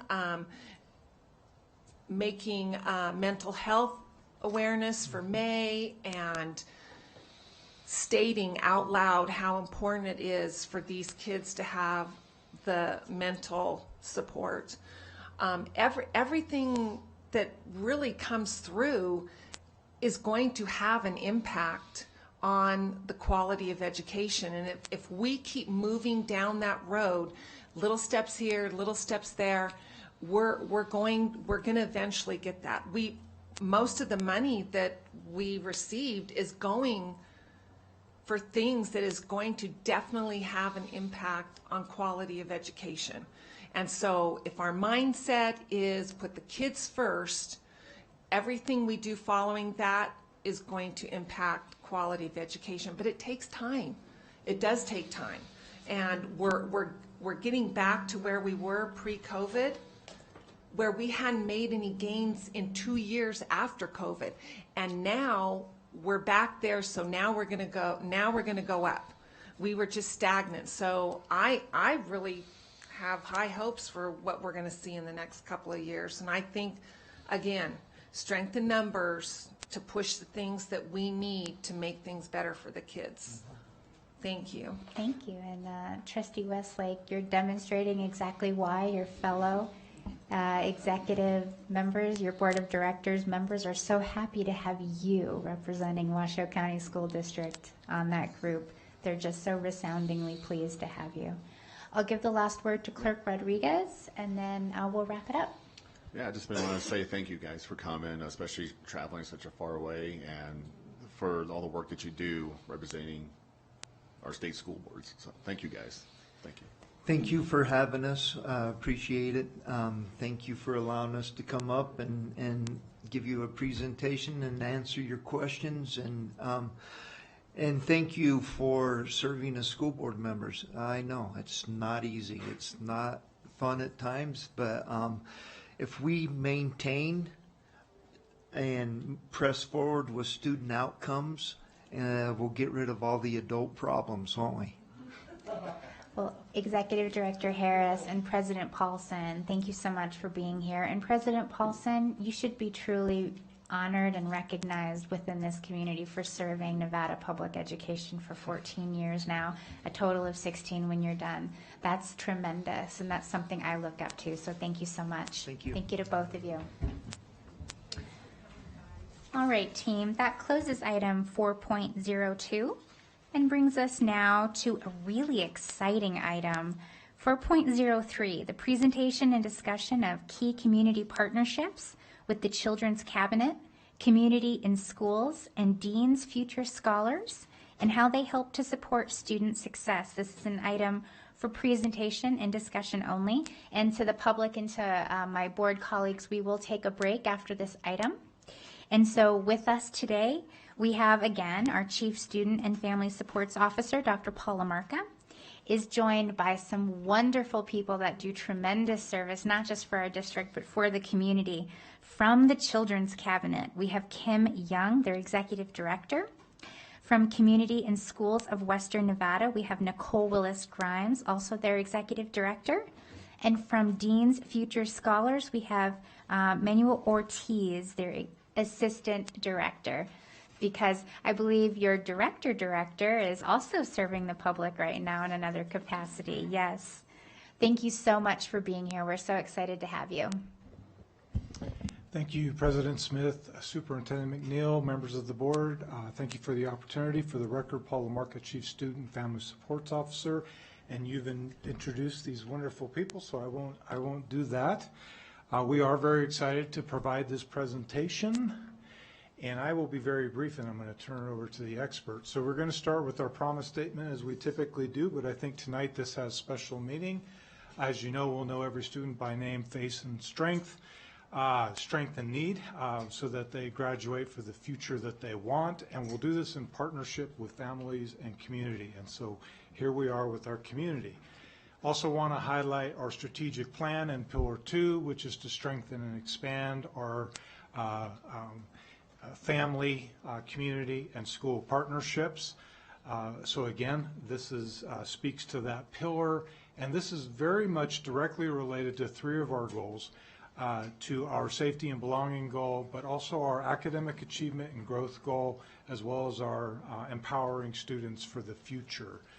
This is not about mental health awareness, although there is a piece of that. This is about students, and this is about learning, and this is about their needs. It's about early identification, it's about intervening appropriately, and it's supporting them as they venture to graduate from our system for the future they choose. So with that, I'll turn it over to Ms. Young. If I may, we were also joined, also very stealthy. We have a second stealthy introduction. We also have the Director of Dean's Future Scholars, also known to many as Commissioner Maria Luz Garcia, also joined us in the back as well with Dean's Future Scholars. So I think she's going to watch Mr. Ortiz bat from up here, but we wanted to acknowledge you and thank you so much. Know that you've already had a long day serving our community.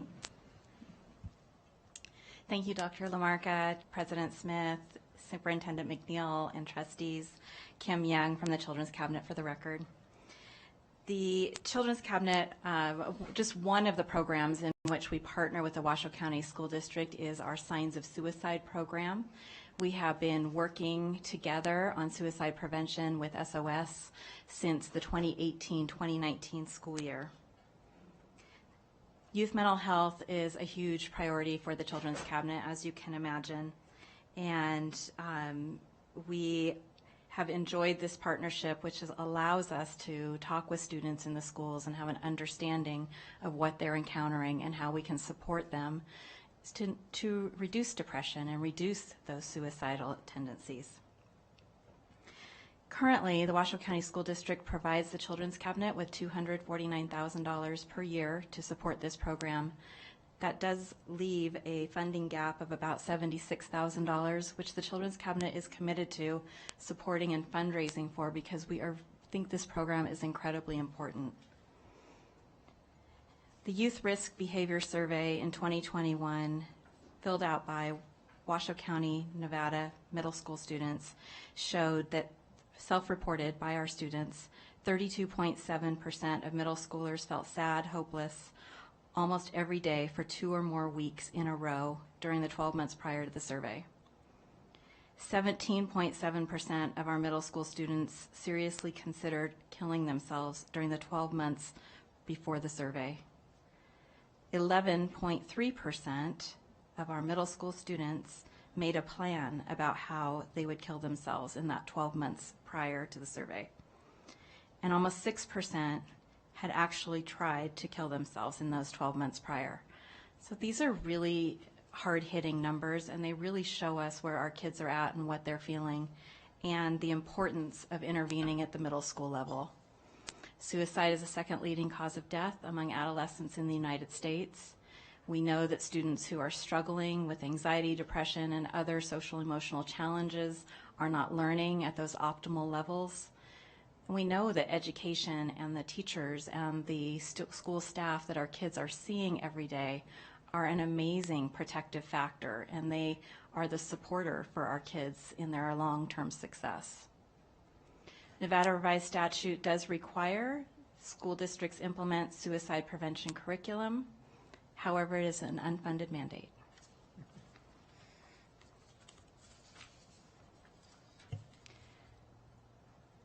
The signs of suicide screening process, called SOS, in the process of this program, parents sign a permission which allows their children to be screened for the depression and risk of suicide. That permission can be revoked by parents at any time. They are notified multiple times that a screening is about to happen, and then once a screening does happen, they're notified of what the results were. They're given resources, they're given support, they are given a framework in which to talk with their child, especially if they have screened positive. The students who are screened, if they have medium to high risk, they are seen that day by a therapist, licensed therapist who is on the school site, and they are talked to before they are able to return to class. A phone call is made to parents. We have to talk to those families so that we can let them know where their kids are at. Every school, this is a true partnership. Every school works very closely with the Children's Cabinet team.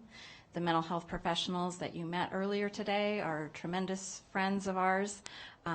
They help implement this program, and all of our schools receive a summary within 2 weeks, so they know what their levels are like at their schools. They know if the kids are connecting with school or they're not connecting with school.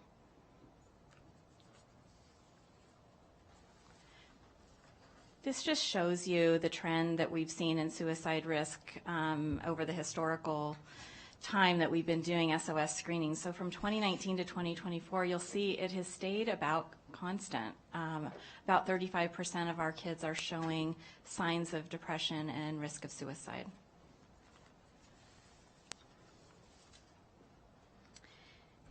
We always ask the students when we talk with them if they are able to identify an adult that they trust on campus.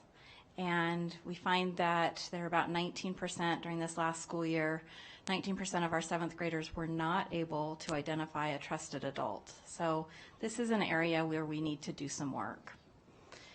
And when we think about those students who couldn't identify a trusted adult, we looked at the data a little bit further and realized that of those, 50% were at that medium to high risk. So it's really important for those students to be connected to that trusted adult on campus. SOS is correlated with perceptions of trusted adults at schools, with our early warning system data, and within the school district business intelligence gateway. Also, we know kids that are suffering with mental health and with depression and risk of suicide are also correlated, highly correlated with chronic absenteeism, behavior, and academic performance.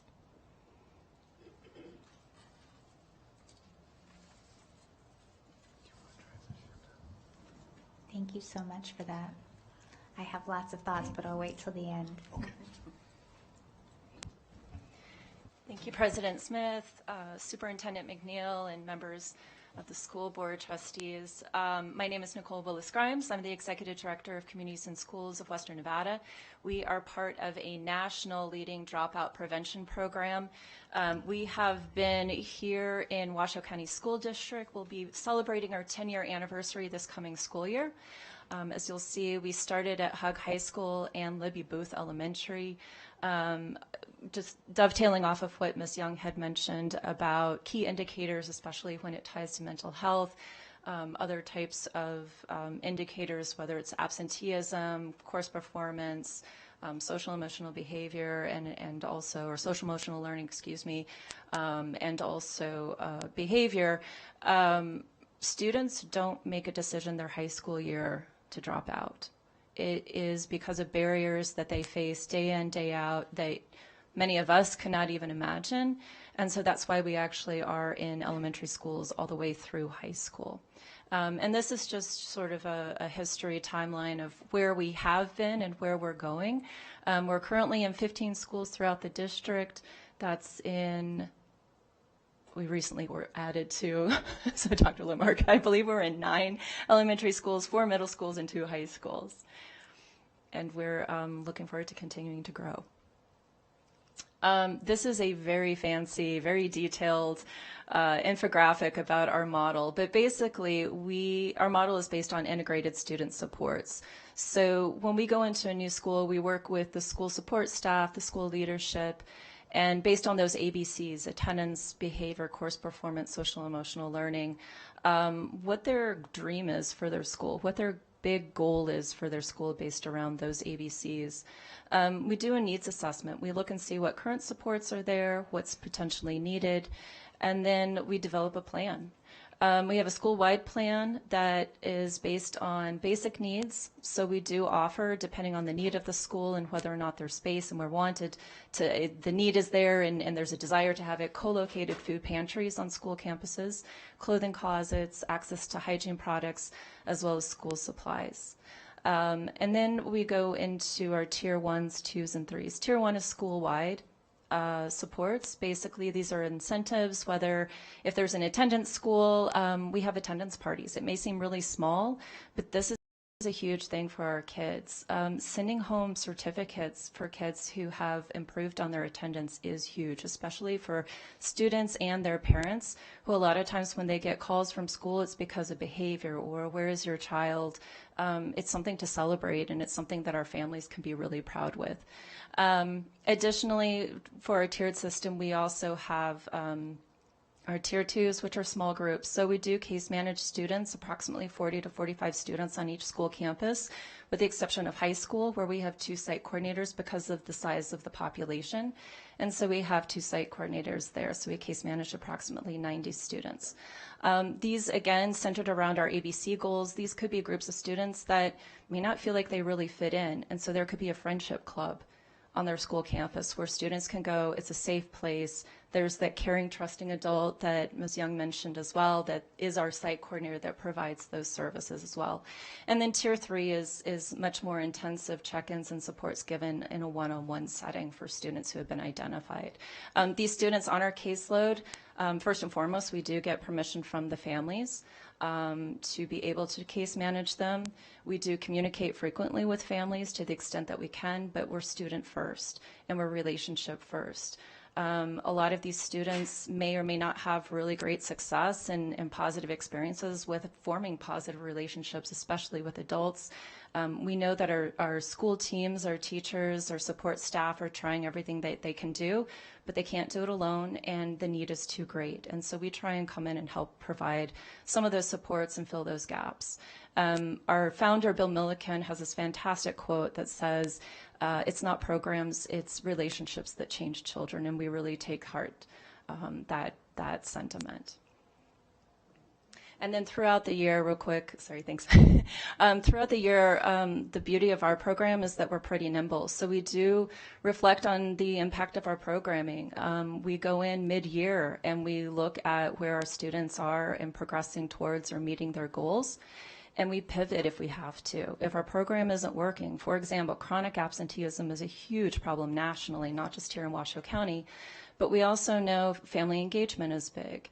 The more we can get our families to feel like they belong and they have a place at the table at our schools, we try and help provide that and work hand in hand with our school teams as well on providing those types of supports for our families. This is just a review of our goals. So like I said, attendance, improving average daily attendance and absenteeism, course performance, or I should actually go in order, behavior, positive behavior, making smart choices, reduction of recorded behavior incidences. Again, we may have a child who may be in the principal's office 3-4 times a week, but if they reduce that 1 week, we just go crazy and celebrate them because that's a huge step for them. I tell folks, you know, as far as making these incremental changes, if you're on a diet and you're trying to lose 20 pounds, you can't lose 20 pounds in a week or a month even. It's these small little steps along the way that we have to celebrate. Course performance, we work hand in hand again with the school leadership team, whether it's an academic goal like GPA or scores on standardized tests. And then social emotional learning, this really is where our kids, especially in the elementary middle schools, and building them into you know, adults who are making smart choices, especially how they interact with their peers, how they interact with school campus staff, faculty, leadership, knowing how to self-regulate and just helping them navigate really challenging times through life. And then this is based on our 22-23 school year on our Tier 2 and 3 case management students. So last school year, we served nearly 9,000 students throughout the district along with their families. That's on our Tier 1s. 13 partner schools at the time. Like I said, we went into 2 elementary schools thanks to your all support as well. This school year, 670 case managed students, and 95% of our case managed seniors graduated or received their high school degrees. 54% of students made or met progress towards their attendance goals. Again, this is just reflective of the national issues or challenges that we're having with attendance. Behavioral C, 82% made progress towards or met their goals, 75% on their academic goals, and then 80% on their social emotional goals. Thank you. Thank you so much. Hello. First off, I just want to thank Dr. LaMarca for this opportunity to present, and also Board of Trustees for the opportunity to talk about what I'm so proud of and I hold near and dear to my heart. And also thank you, Board of Trustees, for your service. I know it's not easy, but the work that you do is very important, and it allows us to do our jobs and collaborate with the school district. My name is Manuel Ortiz. As it was mentioned before, I'm the Assistant Director of the Dean's Future Scholars Program. Hopefully still after this presentation, since my boss is here. But I also want to take a moment to introduce one of our DFS alumni, and I say alumni because he just graduated from the University of Nevada, Reno. And so... Hello, everyone. All my different titles that I held in the university are now all gone because I graduated, but I'm Boris Carpugera, proud DFS alumni and proud alumni for the university now. So thank you for having me as well. And he'll be helping me present on some of the different program components. But to quickly talk about our history, we began in the year 2000. The dean of the College of Education and Human Development at that time, he had this crazy idea to diversify the school district and grow your own educators. And so in the year 2000, he started this program. Actually, in the audience, we have somebody from our first cohort, Jen Zarko, who is sitting there. She's waving probably behind me. So she was a part of the first guinea pigs that were selected to go through this journey. I was a part of cohort number 2. So luckily, there was 1 year of trying to get it together, and I've been with the program since then. And so again, the program has had a long history with Washoe County, partnering with them in different ways. But the main mission of the program was to empower low-income first-generation students as it aligns with the Washoe County Promise to help them achieve whatever goals they have for themselves, but of course graduate high school. And then after that, if they want to go to the university, let's help them get there. If they want to go to community college, let's help them get there. If they want to go into the workforce or a trade school, our job is to help them get there. And so that's what the program has kind of evolved into, because as you know, you may tell the students education is great and we want them to be teachers or counselors, but then they start hearing about engineering and business and all these other things. And so our job has changed a little bit to support all of our students. But of course, we still have a lot of educators that come out of our DFS cohorts. And so we're very proud of them. Every year, there's about 70 students that are recommended in 6th grade. And I think that's what makes us unique in the sense that we start so young. As it was mentioned before, they don't decide to unenroll from school or drop out when they're seniors. And so I've been a part of the program since 6th grade, same thing with Boris. And I was recommended from the program by a school counselor who actually became the second director of Dean's Future Scholars from Glen Duncan Elementary School. And I always tell this story. I didn't know what I was getting myself into. He tapped me on the shoulder and he said, "You want to be a part of DFS?" And I was like, "I don't know what that is." "They're going to help you go to college." And I was like, "I don't even know what that is." And so when I went to the meeting, I got in trouble. Luckily, DFS stuck with me. And that's a mentality that the program has held. We don't kick any students out. Once they meet the criteria, which is they have to be eligible for free and reduced lunch, and they also have to be considered first-generation college students, then they get that tap on the shoulder and we stick with them. There's then different components that they receive, which Boris is going to talk about because he's been with us for a very long time and he's gone through every single one of these services. Hello, everyone. Also got a call from Mara Luce a week ago to come present, and obviously when she calls, you answer and you do what she tells you to do. So that's what I'm doing here. Like Manny has said, I've been in DFS since 2014, and every summer I've been going to DFS, which is like, damn, almost 10 summers just dedicated for DFS. Why would I do that? But there's so much love in that place. And so much that they offered me and got me to the place where I am, where I graduated from the university a week ago. So I got tapped in the shoulder when I was in Echoloder Elementary School. So 6th grade back then, 2014, and we're just offered, "Oh, do you want to be part of this program?"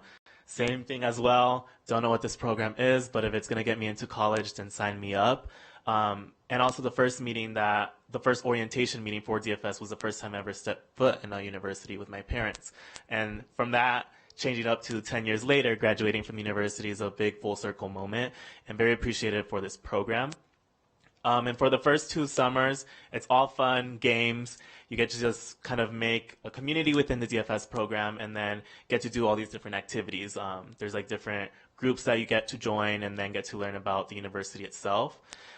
So they try to rail you in for a little bit. And then now from 8th grade to 12th grade, then they're like, "Oh, you have to take classes in the summer." And I'm like, "Oh, I want to keep having fun though. I don't want to do any classes." So that's kind of how they advocate for the students and then try to get them happy to be at the university and prepared for what the university has to offer. And then they give you more and they give you classes, which is what happens during 8th, 9th grade, 10th, 11th. The first 2 years of high school, I took math courses. So I was in geometry and then I took algebra 2. And then they have other classes that they offer as well, which was computer, health. They even had physical education. And they offer those between the 6-week summer program. And then from 10th to 11th, you start to take these tool credit classes, which when I was back then, I took Biology 100 and then Psychology 101 in the respective years. And then other times they've offered political science, economics, Spanish, any other classes that I'm missing. But so that's what I kind of went through and what we offer our students. And then 12th grade, you get to be part of this enrichment program, the youth college program that helps get you prepared for college, because now that you graduated high school, oh, do you want to keep going? We have college here, and these are the things that we offer. And then they have an internship that they give you as well that kind of aligns with what you want to do as your career. For myself, I did graduate during COVID year, so I took the class online. Manny was my professor, and then we got offered a stipend instead because we couldn't work because it was during COVID. So that's when I did it, and very appreciative during my high school years because I was able to find who I was as a person. Now the school counselor for DFS was my mentor from 6th grade to 10th grade. So still have that bond with him in the same way that I've created that bond when I became a mentor as well. So during high school, I was able to find who I was as a person, be able to kind of tap into my skills. I was the student body president for Worcester High School. Graduated then, and at the same time, there was also another student body president from Sparks High School, Susie Mesa, from DFS. So really taps into you, who you are, and give you all this confidence to do what you want to do and kind of be engaged in these leadership roles, which then affected when going into college. And in the college, during COVID as well, kind of wanted to still find that community, and the only community I had was DFS, so wanted to give back as well, and I became a mentor with a couple of my best friends who we also got, were tapped in the same time in Ecoloder, and then we were able to become mentors as well. So throughout those 4 years, mentored at North Valleys, mentored some seniors, and then I mentored at AACT, and then mentored at HUG, which my HUG seniors are graduating next week. So super excited to see them and how much they've grown through the 2 years that I mentored them. So those were kind of the different schools that I mentored. And also in the summer, can't get me away from DFS. Was done taking all these classes, but still wanted to give back. So I mentored the geometry class alongside one of the teachers at Spanish Springs, Ms. Pedraza. 2 years at geometry with a couple kids, try to create this community within them, and then moved on to mentor one of the dual credit classes, which was economics and political science, and just kind of seeing them grow. And then now, officially, this summer is the first summer that I haven't gone to DFS for 10 years because looking for big boy jobs, seeing what's next. But again, if they call, then I'm going to go running back to DFS. But yeah, that's kind of what they offer, and kind of put in my little story of what they have allowed me to have. Because in college as well, within the youth college program, which is the program you do with your 12th grade year, as you see up there, they kind of show you all these different resources that the university offers. And one of the speakers, she told me about student government. And I was already involved in student government during my high school year, and I said, oh, I have to do that again. I want to go find something there. So I joined the Associate Students of the University of Nevada at the university level, and also became the student body president. I served 2023 and 2024.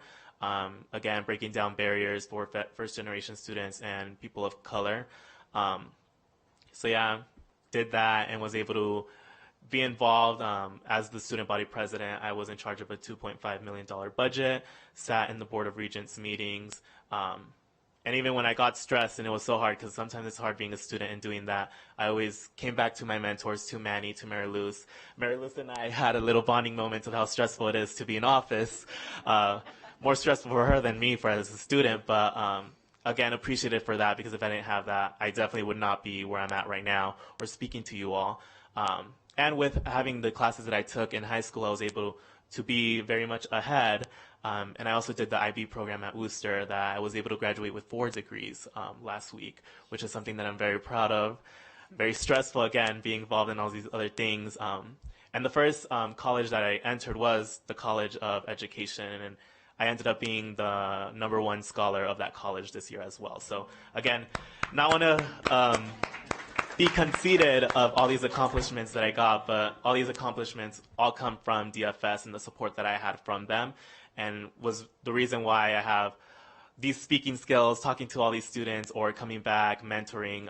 So kind of want to show what I was able to do between these 10 years and where I'm at right now. And the goal, I'm going for my master's in the fall for higher administration for education. So again, all of this because of DFS, and I hope you guys acknowledge that one story, because there's so many other stories and so many other accomplishments that other DFS students have, alum and incoming DFS students. My brother is also in the DFS program. He's a sophomore in North Valley. He's going to be a junior. So also just kind of reiterating how important this program is to me.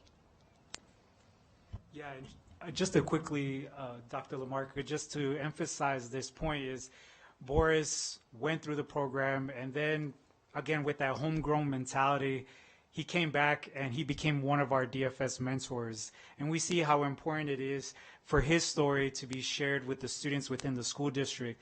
At every level, at every grade level, the students have a mentor that follows them. Some mentors stick with the same student caseload for about 4 years. And so they build this relationship. And so when they're asking them, what help do you need with school? It's not just a stranger asking them, it's somebody that they have built a relationship with. And so we're so happy to have mentors like Boris who are able to help students graduate school. And also, we can go to the next slide, but we had the honor, I think last summer, to host some of the trustees in our summer program. I know it was probably really busy, but it was great to have Trustee Nicolette, Trustee Mayberry, President Smith, and Trustee Rodriguez come and visit our program and just see how goes day to day. So we have Washoe County teachers that come and teach for us in the summer so that students can earn Washoe County credit. Some of the students are doing it for credit recovery, others are doing it for credit advancement. And so the program has had a lot of program impact.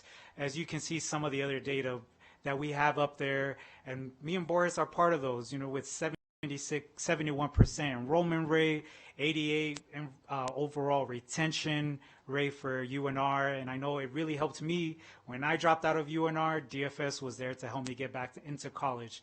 And so I think that mentoring piece is so important, and not just stopping it when they graduate, but continuing it on. I wouldn't be here today speaking to you as the assistant director had it not been for DFS and the mentoring. But some of the other program highlights, I do want to point to the annual report that was passed out to you earlier, and I want to highlight some of the things on page 12, just to show you all that the growth of DFS, it started in a closet in the dean's office with a whole bunch of Xerox paper, and it has evolved, and we're not shy to try new things, try new partnerships, but of course we understand that our partnership with Washoe County is key. And so you can kind of see we were able to last summer get some funding to take families from Washoe County to Grizzly Creek, beautiful campus. And so of course when we talk to the families, we say, do you want to go camping? And they say, wait, I don't like sleeping in dirt and figuring out where I'm going to hunt for food. And then we tell them, no, Grizzly Creek, it's a nice campus. It's glamping basically. And so we were able to take some families up there. This year we're able to take some new 6th graders that were just recommended to the program up there for the first time. So their first introduction to DFS is going to be at Grizzly Creek. We've also been able to partner again with Indian Education from Washoe County for a new grant where we're able to open our doors in the summer to 70 Native American students that are within Washoe County. And we invite them to participate in our middle school program, in our high school math program, in our dual credit program, in our youth college internship program. And so we're super proud and happy to be able to build that partnership with Washoe County.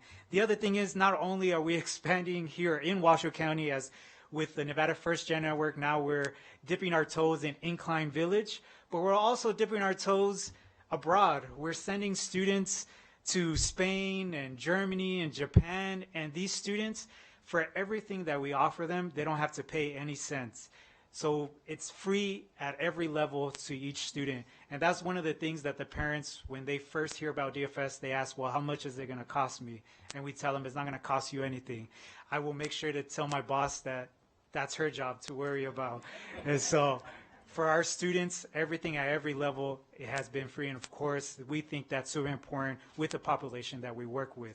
And so again, we just wanted to highlight some of the things that is happening with DFS, but again, highlighting the work that you all do that makes our work possible, and also with Dr. LaMarca. Thank you, Manny.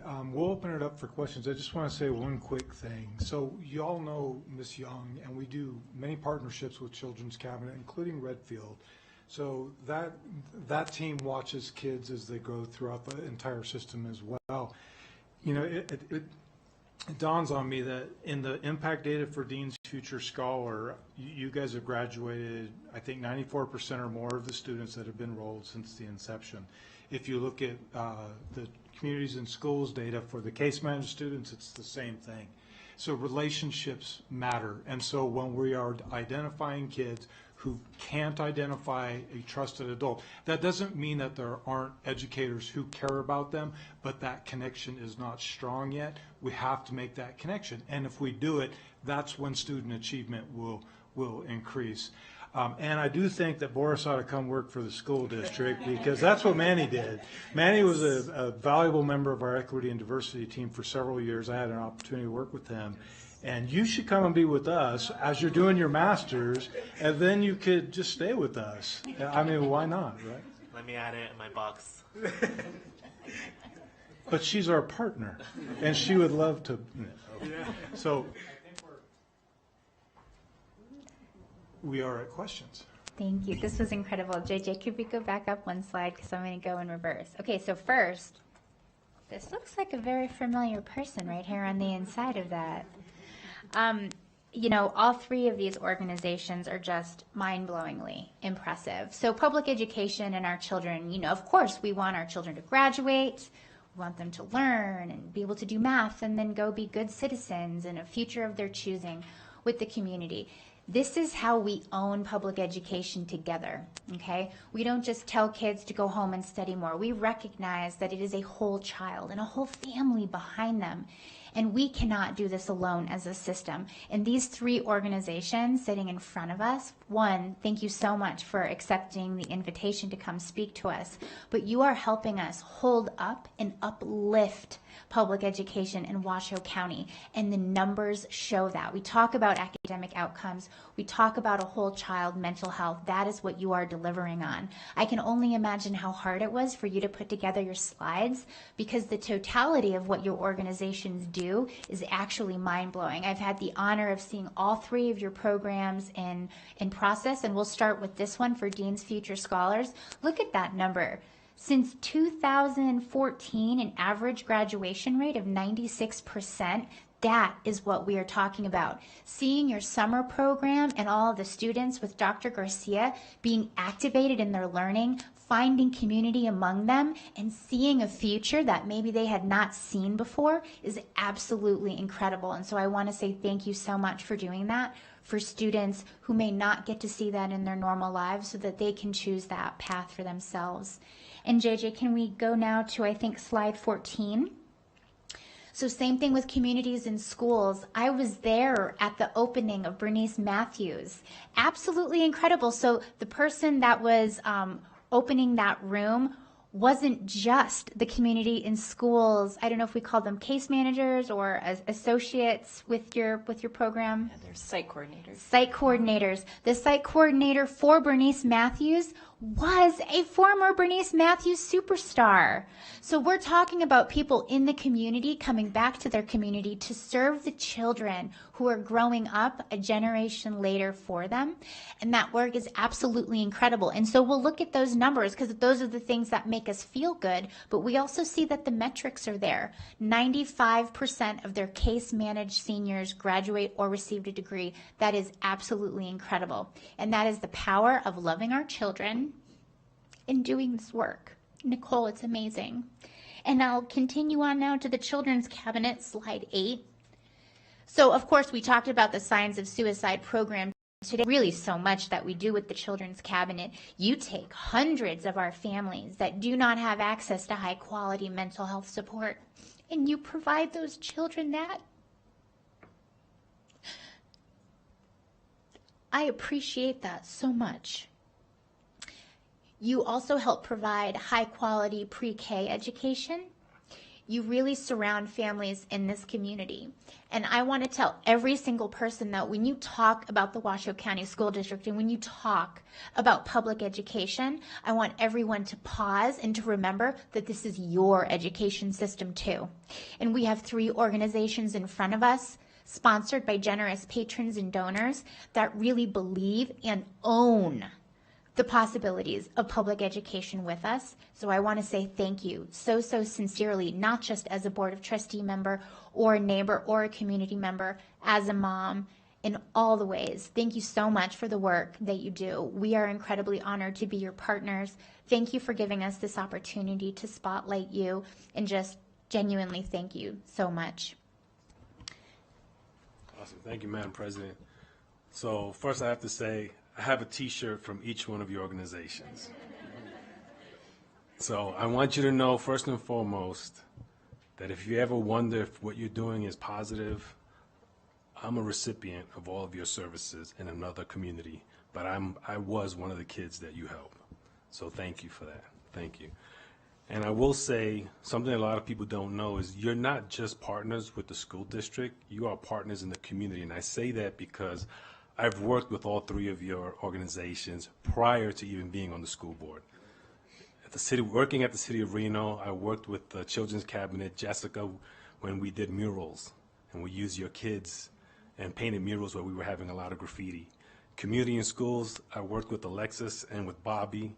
Alexis actually took me to Vaughn Middle School the first time because she wanted the City of Reno to do a huge cleanup for the neighborhood. And I asked her, why do you want to do the whole neighborhood? And she said, Alexis said, because I want these kids to be proud of the neighborhood where they live when they're walking to school. Mm-hmm. And we spent about 15 hours, 2 days, doing big neighborhood cleanup. So that was beautiful. And that's why I say you guys are community partners, not just school partners. And then, of course, DFS, I've actually hung out at the DFS Lounge. I've hung out with the kids, kicked back, and I also used to go to the summer programs. And actually, it was in 2011 when I would visit summer program with Mariluz that I actually ended up going to another summer program at UNR, which is where I met Crystal, who is now my wife. You guys know. So she was doing a similar program up there. So all 3 of your organizations are wonderful. They're part of the community. They do a lot of great things. I've got to talk to every one of your kids that I've dealt with in interactions, and they were all positive, beautiful interactions, communication. Just, you guys are creating leaders for our community and for the future. So thank you so much. Thank you. Yeah, thank you, President Smith. I, too, just want to chime in. I tell you what, I would love to enroll in DFS if you'd have me. Looks like a lot of fun. And Boris, I don't know what you haven't done. But I'm grateful, too. You know, there's just so many stressors that our children live with today that we didn't live with. You know, none of us, I don't think, had cell phones growing up, and we're exposed to social media. And it is a different world. I have 2 daughters, and, you know, I see it every day. And I know girls are highly impacted by this, not to suggest boys aren't, but I understand the dynamics there. And I guess I'm mostly struck by this idea that 7th graders, 19% of them are really unable to identify a trusted adult. And we've talked about that at this level, trying to sort of create some sort of mechanism or model, if you will, so our students do have someone they can turn to. And I'm wondering if there's any thoughts on what that kind of model could look like. So when we do the debrief with the students and we're talking to them and we're really trying to open their eyes to who that trusted adult might be, because it doesn't need to just be their teacher that they're identifying with. So I think it's those continued conversations and our ability to come in as an outside organization saying, let's really look at the broad scope of who all the people are on your campus that might be that person. So I think that's an area where we can do some more work with our schools and talk with our schools when we are headed in there to do the screenings at the beginning of the year and get some ideas from them on who do you think might be some people, and so that we have some names that we can share with them as well, because kids are kind of overwhelmed at that point when they've just divulged a lot of big information. Sometimes they're having a tough time, and so taking an extra minute to say, well, did you think about Mr. Smith? Is that maybe somebody that you have a connection with? And just trying to get to know them on that individual level a little bit more. I think that might be a solution to helping identify that trusted adult. We're screening about 3,000, just over 3,000 students in a year. So it's over the course of 3 or 4 days on a school campus. And so what we do see sometimes is on that first day, the student doesn't know who that person is, but then they'll come back to us on day 3 and say, I figured it out. I know who my person is, and so then we can go back and connect with them on that. Yes, certainly discussion I'd love to have more of in the future. Yes, sir. Thank you for the question. Just let me add that when we did the evaluation of the screening information last year, and we provided that to you, we used it as a big part of the implementation of the behavior plan this year. So it's really getting schools in part, and schools do a lot, to identify kids early on. We have early warning system data that flags these kids very early as they walk through our doors, and intentionally building relationships with all students, but those in particular where we're seeing some risk. We have promoted connectedness activities where the staff at a school will sit together during a professional learning. They'll have every child displayed on the wall, and they will create a web. Who has connections, who doesn't have connections? And then in real time, they can see this is a child where we don't have enough connection, and you can then intentionally build it. It takes daily effort. It has to be done every day. You can't take it for granted. And when we see schools that are leaning in that way, we're seeing differences. I would encourage you to go to Elmcrest and look at some of what they're doing. It's around chronic absenteeism, but the daily attention that they're providing is creating relationships that help kids know they matter. When they're not there, someone notices. And so when they are there, they matter. So there's a variety of things that is an area we desperately need to get better at. Thank you, Dr. Lamarca, and I'm grateful to all of you. Thank you very much for your time today. Thank you, President Smith. I just want to say thank you to each and every one of you. The work you do is truly making a difference for the positive in these kids. Kim, you know I'm so impressed with what you do at the Children's Cabinet. I'm amazed. I'm amazed at all that you do and the communities and schools. When I first was introduced to that, I was blown away at the things that you're providing for these children and their families. And guys, I didn't even know about DFS before today. There's so much to learn and be amazed. Every board meeting, I think I'm amazed by something, and I just have to say, you guys blow me away. You really do. Amazing. So I just thank all of you so much for what you're doing. And we're going to get it done. We're going to get it done. We're going to bring down the suicide rate, and the kids that are even, my heart's broken even thinking of a child. I'm just thinking, I don't even know this child, but just thinking about a child thinking about killing themselves, it literally rips my heart out. It really does.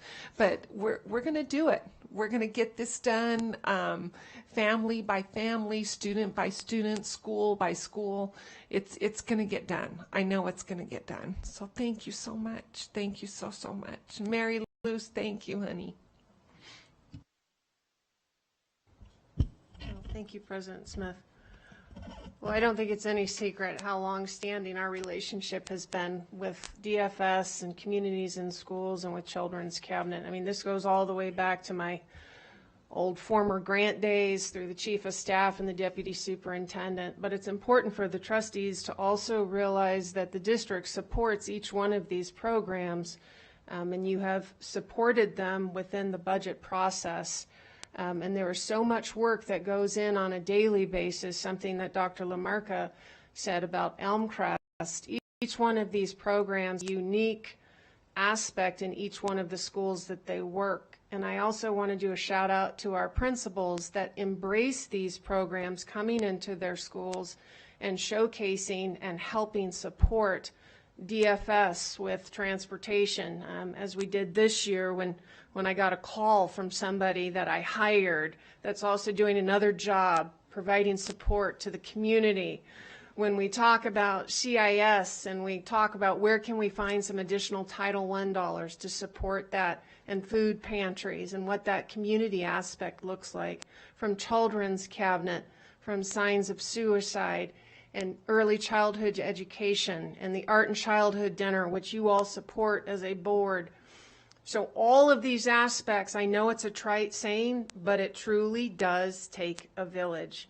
And when we talk about student outcomes, this is student outcomes on a daily basis. And I know, Boris, that our Chief of Human Resources, even though he doesn't have a card yet, he's probably going to be outreaching to you. Sorry, Mary Luz. But thank you all so very, very much for what you do for our community. Thank you so much. Thank you for being here. All right, everyone. It's just about 4:30, so let's go ahead and take a break for about 10 minutes and reconvene in about 10 minutes or so. Thank you.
All right, everyone, we're going to make our way back here.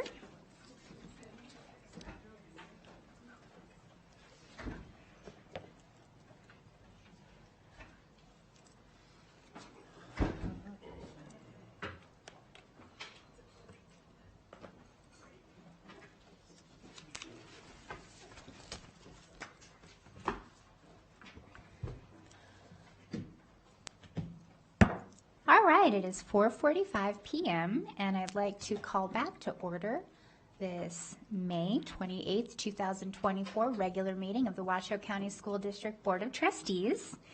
And we just finished item 4.03, and now we will move on now to item 4.04, the presentation to introduce the new logo and mascot for the Cold Springs Early Childhood Center. This is an item for presentation and discussion, and we welcome Michelle Anderson, our Chief Communications and Community Engagement Officer, and then also Jennifer Van Tress, the Associate Chief of Specialized Instruction. Thank you, President Smith, Dr. McNeil, trustees, Michelle Anderson for the record, and I'll let her introduce herself. Good afternoon, Jennifer Van Tress, Associate Chief for Specialized Instruction. So we are excited to be up here today. From a communication standpoint, even though I'm the one who's presenting, the real work was done by a very special team member behind me, Melissa Gillis, our graphic communication specialist. And so I wanted to acknowledge her because her work, I think, is outstanding. And you guys have seen it numerous times, whether it's our holiday cards or our other logos. So I wanted to just take a moment and thank her. This is one of our favorite things to do from a communications. We love supporting our schools, and this is a chance where we get to be a little bit creative. Thank you. I'm very excited to announce the opening of our Cold Springs Early Childhood Center. It is the first of our kind in Washoe County School District. It will house 9 different classrooms designed to meet the needs of our earliest learners, our 3- and 4-year-olds. We are lucky to have Cold Springs Middle School has low enrollments, which has opened up the opportunity for an entire wing of the school to house a preschool center or an early childhood center. So we've been working closely with the Cold Springs staff, the Cold Springs administration, our capital projects, transportation, nutrition services, and everyone else in between, HR, communications, on designing and implementing this early childhood center. So what we'll be doing is we are pulling our resources out in the Cold Springs North Valleys area to open this community program. It is designed to meet the majority of our needs of our special students with special education services. So the majority of these students will have special education needs. But we also have great opportunities for inclusive practices as well as an early childhood program to meet our needs of our families in the Cold Springs area. This program will house up to 100 3- and 4-year-old programs. They will have a separate entrance into the school and a separate time. So for families that are concerned about the middle school start time, they will have a later start time and then a separate entrance designed for our youngest learners. So it will be like walking into an early childhood center. We're so excited. So you can imagine a hallway wing in Cold Springs Middle School that will have little 3- and 4-year-olds running in the hallways, although we don't run in our schools, but our little 3- and 4-year-olds being able to participate together, have a just that early childhood experience that you don't necessarily get when you're in an early childhood program in our elementary schools. So some of the highlights, we are actually creating an indoor playground. Yes, we get to play on it. It's being built. We're piecing it together, but it will be a great opportunity for those of you that have experienced those North Valleys snow days. They will still have that opportunity to play indoors on slides, climbing equipment, all approved from our risk management. Just want to make sure that's clear. But great opportunities for the indoor play area. We have updated the outdoor play area to make it appropriate for our youngest learners. Additionally, this allows for those 9 teachers to really build a PLC, the Professional Learning Community's collaboration, to really strengthen their opportunity to build the instructional practices for our youngest learners. So again, what a great opportunity for our teachers who normally don't have that opportunity to collaborate with their colleagues, where it will allow them to do this. So we're really excited about all the opportunities that we have out there. So, there we go. Again, Michelle Anderson. So from communications, it was important for us to maintain the same color palette related to the mascot of Cold Springs Middle School. So you're going to look over to the right, and they are the cats. Courage, attitude, teamwork, and success. Melissa developed 3 logo concepts. And then this one's a little bit different than what we do with most schools, but we still know how important stakeholder group feedback is. And so we worked with our Child and Family Services, our Special Education Department, Cold Springs Administration, and staff who will be working in the new programs to get their feedback. After receiving their feedback, we had 3 more revisions using that feedback, and then presented those 3 revisions to them, and they selected our final mascot. So drum roll, please.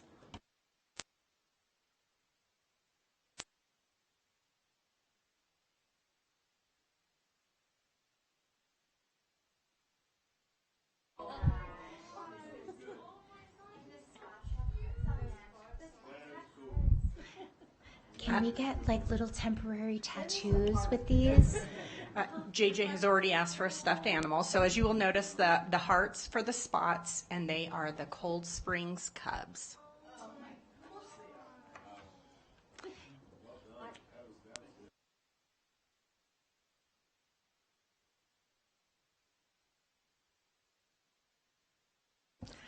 I just want to say thank you guys for this amazing opportunity for Washoe County School District and to open our first early childhood center, hopefully the one of many coming forward.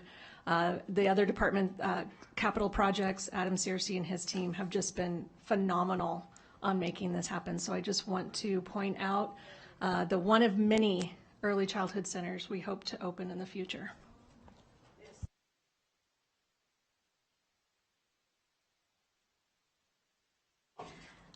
All right, this is like the cutest thing ever. That closes item 4.04, and now we get to move on to item 4.05, the presentation to introduce the new logo and mascot for the W. Smith Career and Technical Education Academy High School. For presentation and discussion only, we welcome again back Michelle Anderson, and then also the incoming principal for the W. Smith CTE Academy, Mike Gifford. Mike, I'm sorry you have to follow this up. I don't even know, like, a baby gecko. I don't even know what you're going to have here with this. Oh, he brought stickers. You're smart. No, I knew.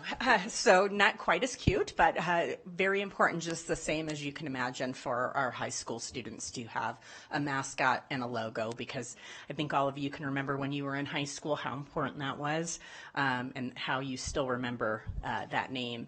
Again, this is one of our absolute favorite things to do for our schools and work with. To support them, again, Melissa Gillis, our graphic and communications specialist, was key in this, along with Chad Hartley, our communications manager. He unfortunately couldn't be with us today. He was feeling a little under the weather. So this one we are very proud of because we involved stakeholders again, including the Debbie Smith family.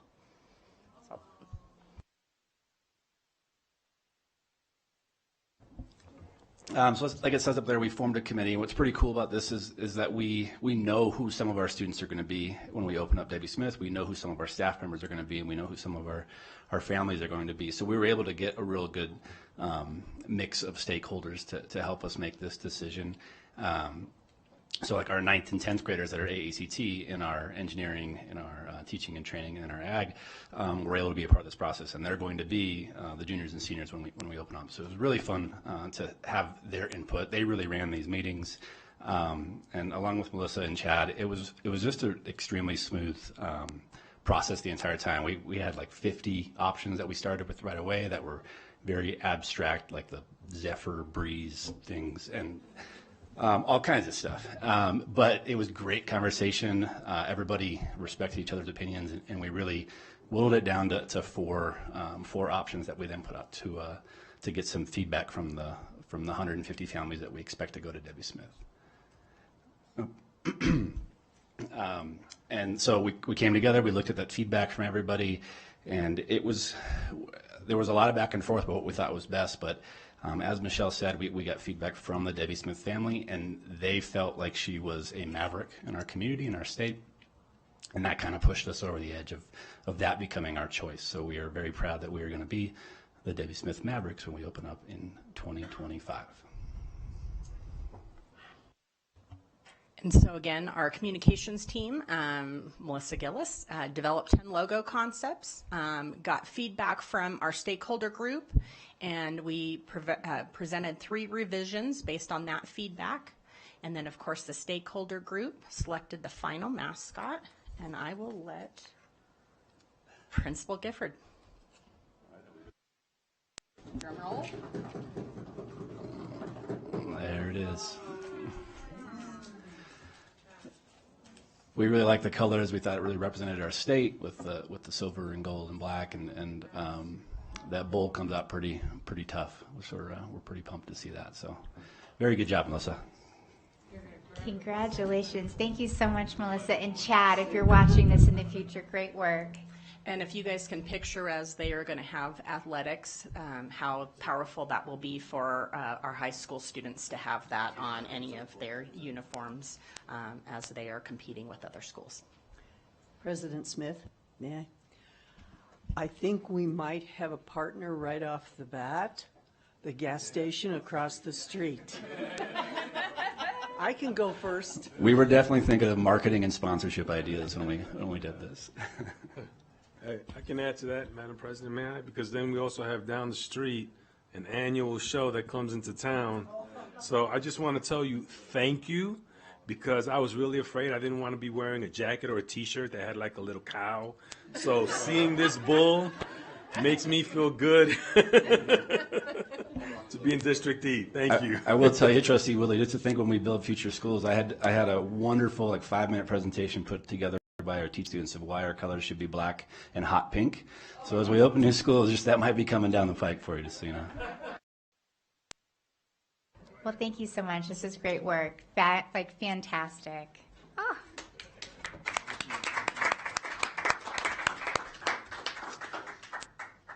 All righty, folks. That closes item 4.05. And now brings us to our final item in this section, item 4.06. This is the discussion and possible action to approve, modify, and/or enter into the written employment agreement, Superintendent of Schools, between the Washoe County School District Board of Trustees and Mr. Joseph Ernst on behalf of the Washoe County School District pursuant to Nevada Revised Statute NRS 391.110. This is an item for possible action. And we welcome with us in the audience the Washoe County School District Board of Trustees Board Attorney that we worked with in this process, Colleen Platt of the Platt Law Group. And so your presenters on this are myself, Beth Smith, and then also Vice President Mayberry. So we'll go ahead and pull those items up. Just as a reminder to everyone, this board had previously voted to extend the authorization and authority for Vice President Mayberry and I to enter into these negotiations on behalf of the board, knowing, of course, that the proposed contract would come forward to the entire board and for consideration by our community. So we worked really closely with Ms. Platt as well. And of course, I think everyone has probably seen the agreement, but the document that I'm going to really refer to everyone is the comparison document, which was a new feature to this agenda item that we wanted to introduce to create some comparisons as well as we go through it. And so I will turn it over to Ms. Platt, who's going to go over a few of our highlights of this contract. Thank you, Madam President. Again, Colleen Platt for the record. Some of the main highlights here that you will notice in a comparison between the prior contract and this contract, one obviously will be the starting compensation. I won't spend too much time on that. It's pretty self-explanatory. But one of the next ones that is a large difference between the prior contract and this contract is the cost of living adjustment. So a lot of times when we as public or we as people who are contracting, we think of a cost of living adjustment more as like as a raise in comparison to the CPI or the cost of living in general. And so the prior contract allowed for a cost of living adjustment and tied it to what's called the LT handbook. That is really kind of what kind of guides the leadership team here. And so what we did was we removed that and any reference really to the leadership handbook. And then you'll see that we instead allowed for performance-based salary increases. This puts the review and increases, if any, in your hands, as opposed to an automatic binding authority in some other document that you guys generally don't have any oversight of. So that was a huge shift to allow you guys more control over the situation. Now, if Mr. Ernst does receive an overall rating of effective, there will be a 2% increase in the then salary, and you have the authority, so if you so choose, to increase it any higher than that to whatever you decide is appropriate. But at a base minimum, he'll receive a 2% salary increase. So that's a huge shift from how you guys had previously operated in the contract. I'll pause there for a second if there's any questions on that. No? Okay. One of the other new things that was added is, it seems kind of minimal, but if you look at the dues and memberships, in the prior contract, the district was paying all the dues and memberships of whatever organization the prior superintendent decided to join, and there was no cap. So what you see here now is we really wanted to focus on organizations that are beneficial to the district. And so you'll see we were paying for the NASB, which we heard from earlier today, and other similar associations that directly relate to Washoe and then the duties of the superintendent. And then any others that Mr. Ernst wants to join will be capped at $750 per year. This is pretty standard language, these kinds of things across. Can I ask a question on that one? Okay. Go ahead. Yes. Sorry. It's okay. It jumped ahead a little bit. Sure. Does that mandate that we belong to those organizations? What if we decide that we don't want to belong to those? Yeah, this is Mr. Ernst joining, so you guys are memberships of NASB. I mean, I think we spent quite a bit of time discussing that earlier.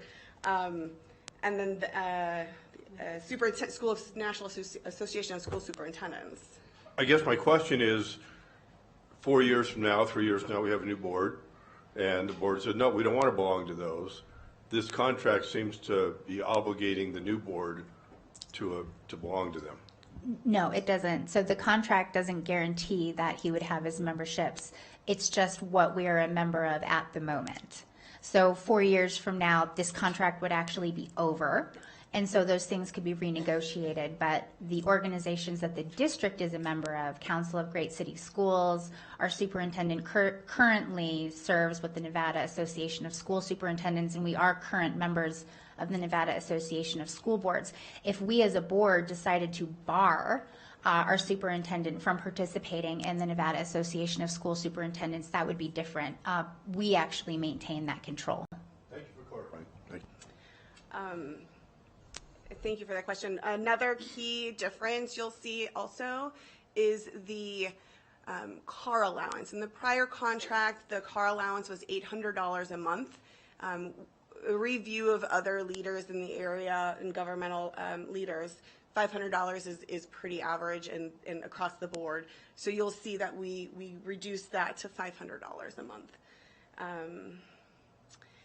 One of the other things that was created in this contract specifically to encourage professional developmental growth is the creation of this personal professional travel. We're allotting 5 administrative days to the superintendent if he chooses to go and engage in personal professional growth. So something a little bit different than if he wanted to go to NASB's conference. That's something that's going to be covered in the standard travel.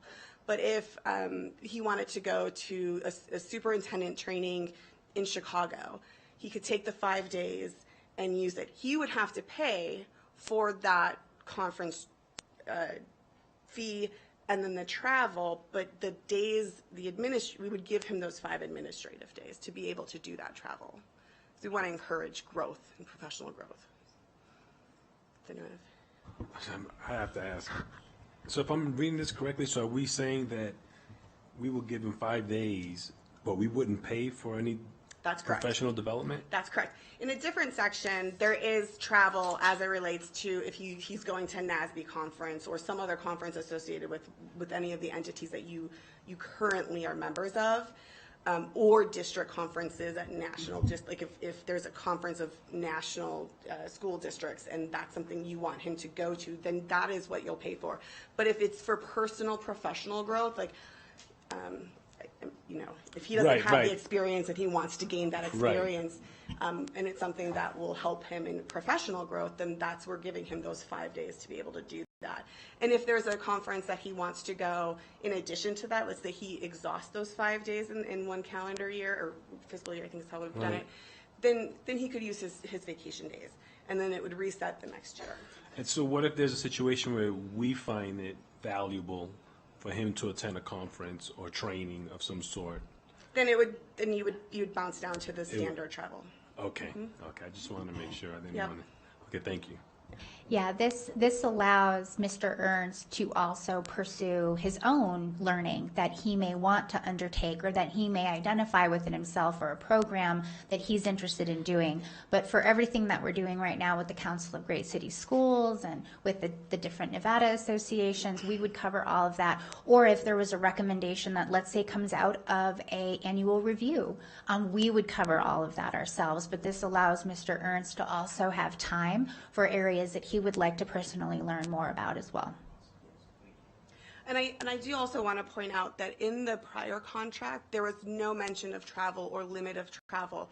And so what you'll also see in this contract is a tying of the travel to the specific board policy that governs travel. So what you'll see in this contract is an opportunity for us to tie specific contractual items to a board policy. One of the new things also that was added this particular go-around was a residency requirement.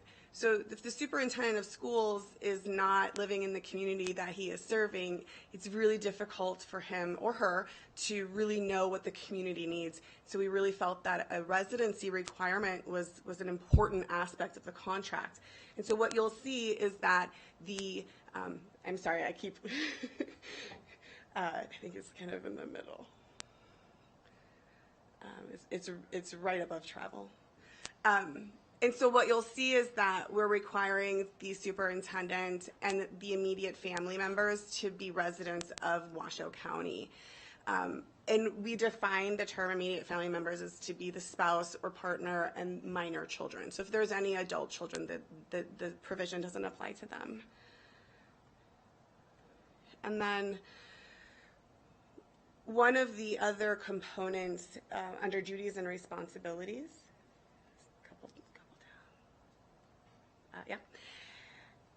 what you'll see here is a lot of the duties and responsibilities really stayed the same throughout from the prior contract to this contract with some tweaks, specifically as it relates that you will be an employee of the district and your full focus is going to be on the district. We don't want you, going off for 15 days to various conferences across the country. We need you here doing the district's work. But with that being said, we have tied specific performances and duties to state ethical requirements. You see a reference there to Title 34, right? So Title 34 is the statutory provisions governing education corresponding to NAC. You see 241, which is our favorite open meeting law, and then 281A, which is ethics in government. We are all bound by those as public servants, and so it's just a reminder to the superintendent and then anyone who's looking at it, that we are bound by those. And then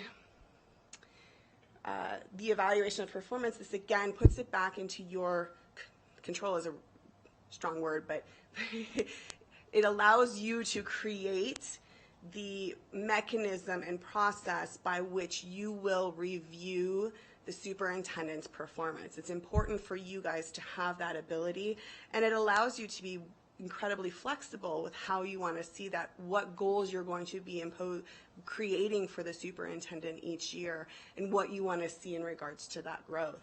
And so you'll see here, again, we're going to do this roughly by Halloween each year. It's going to start next year because his start date is going to be roughly July 8th to accommodate some vacation days. And so October of next, you'll be working on creating that process now, and then in October of next year, you'll be looking at what that process, what was demonstrated. And again, as I referenced earlier, the 2% salary increase if there's an overall rating of effective, which again gives you that control of looking at what those are. Any question? No? Okay. And then everything else will remain the same. One small difference regarding termination was 60 days. It's kind of revised to 30, and then the termination payments are the same. So overall, that's high level of a description of what the changes are, and I'm happy to answer any questions you may have. Thank you, and I'm going to go first to Vice President Mayberry, if that's okay. But I do just want to create a foundation that our goal with this contract was, of course, to begin Mr. Ernst in a foundation of success that also incentivizes his performance and recognizes that he is also going to be learning in this role. And the 7 of us at this dais, that is our responsibility, is to support his development and then to also make it very clear to him what those expectations are. So I want to personally thank Mr. Ernst for his good faith negotiating and for agreeing to this contract to bring it to this point for our final consideration. And that we really also, it was very important to us that we be good stewards of the community and then also of taxpayer dollars as well. And so I will first defer to Vice President Mayberry. No, thank you, Madam President. I don't have a whole lot to add. I think you both did a great job. I mean, every contract that is developed generally most contracts that are developed at this level, typically the benchmark is the previous contract, so that's what we started with. Yeah, there are definitely some provisions that President Smith and I, and hearing feedback from many of you, members of our community, certainly made us very mindful of. We heard from many members of our community, so it was important that we incorporated a lot of those provisions. It was certainly my strong desire to kind of maintain the sensibility and fiscal responsibility to our constituents. President Smith talked about that, and I talked about that at length. And I'm really proud of this contract. It does that. It is a significant improvement from what we've seen before. And we, Trustee Woodley, you asked a little bit about the 5 professional days. I mean, look, here's the reality. Mr. Ernst is a first-time superintendent. We talked about that. He understands that. That's not a criticism. He's got a great team in place. But there are some things that he's going to need a little support on. And as President Smith noted, it's our job to support him and give him the tools to do that. Most importantly, I think, too, there are some provisions in this contract that make the superintendent more accountable to the board. That was missing previously. President Smith talked about the longevity bonuses. I think you talked about that, and so that really incentivizes the superintendent to stay longer. We've talked about this idea of, we don't want a renter, we want an owner. So at year 3, year 4, 5%, 8%, hopefully he does well. He wants to stay with us, and would be, should we be in a position to negotiate something any further, we'll continue that course. Not sure how much Colleen talked about it, but let me say too that this agreement is not tied to any handbook, to any document, to any other agreement. It is a standalone agreement, contrast to the other agreement that was tied to the leadership handbook. I think, which, certainly from my perspective as a trustee, didn't have a tremendous amount of knowledge on. So this matrix really tells a story. I just want to look at my notes to make sure I didn't leave anything out. And finally, I want to again, delighted to see this. I hope that my board colleagues can see the difference that we've had with this contract, with some of the prudent fiscal elements to it. I want to thank, above all, Mr. Ernst for coming to terms with this agreement. I think it speaks well of his integrity, of his true commitment to this district, his desire to serve our students and family. I can't wait to have you on board. I think those are my remarks. And again, I'm happy to take any questions as well. Yeah, and I will go to Dr. Nicolette, because so of course we do have Ms. Platt with us, but we were actively, negotiating, Vice President Mayberry and myself, so we were thankfully represented very well on the legal side. But what everyone is seeing now among the board and the community is very much the work that Vice President Mayberry and I did, to listen to everyone, and everyone being literally everyone, carrying all of those things forward, and then creating a contract that sets a foundation for success and incentivizes growth as well too. So I'll first go to Trustee Nicolette. Thank you, and thank you everyone involved for work on this. It clearly shows an evolution of a process through the years. It's a growing experience that we learn, and then we relearn, and then we redo. And so thank you for your work on this. I just have two questions. The first one is about evaluation.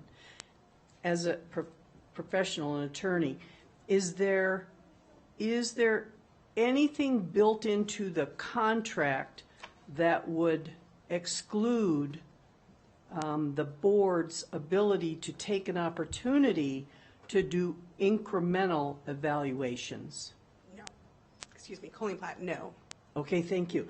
And then the second, I tried to make sense of this, and so I thought, oh, heck, I'll just ask. So on page 5 of the contract, 8-e,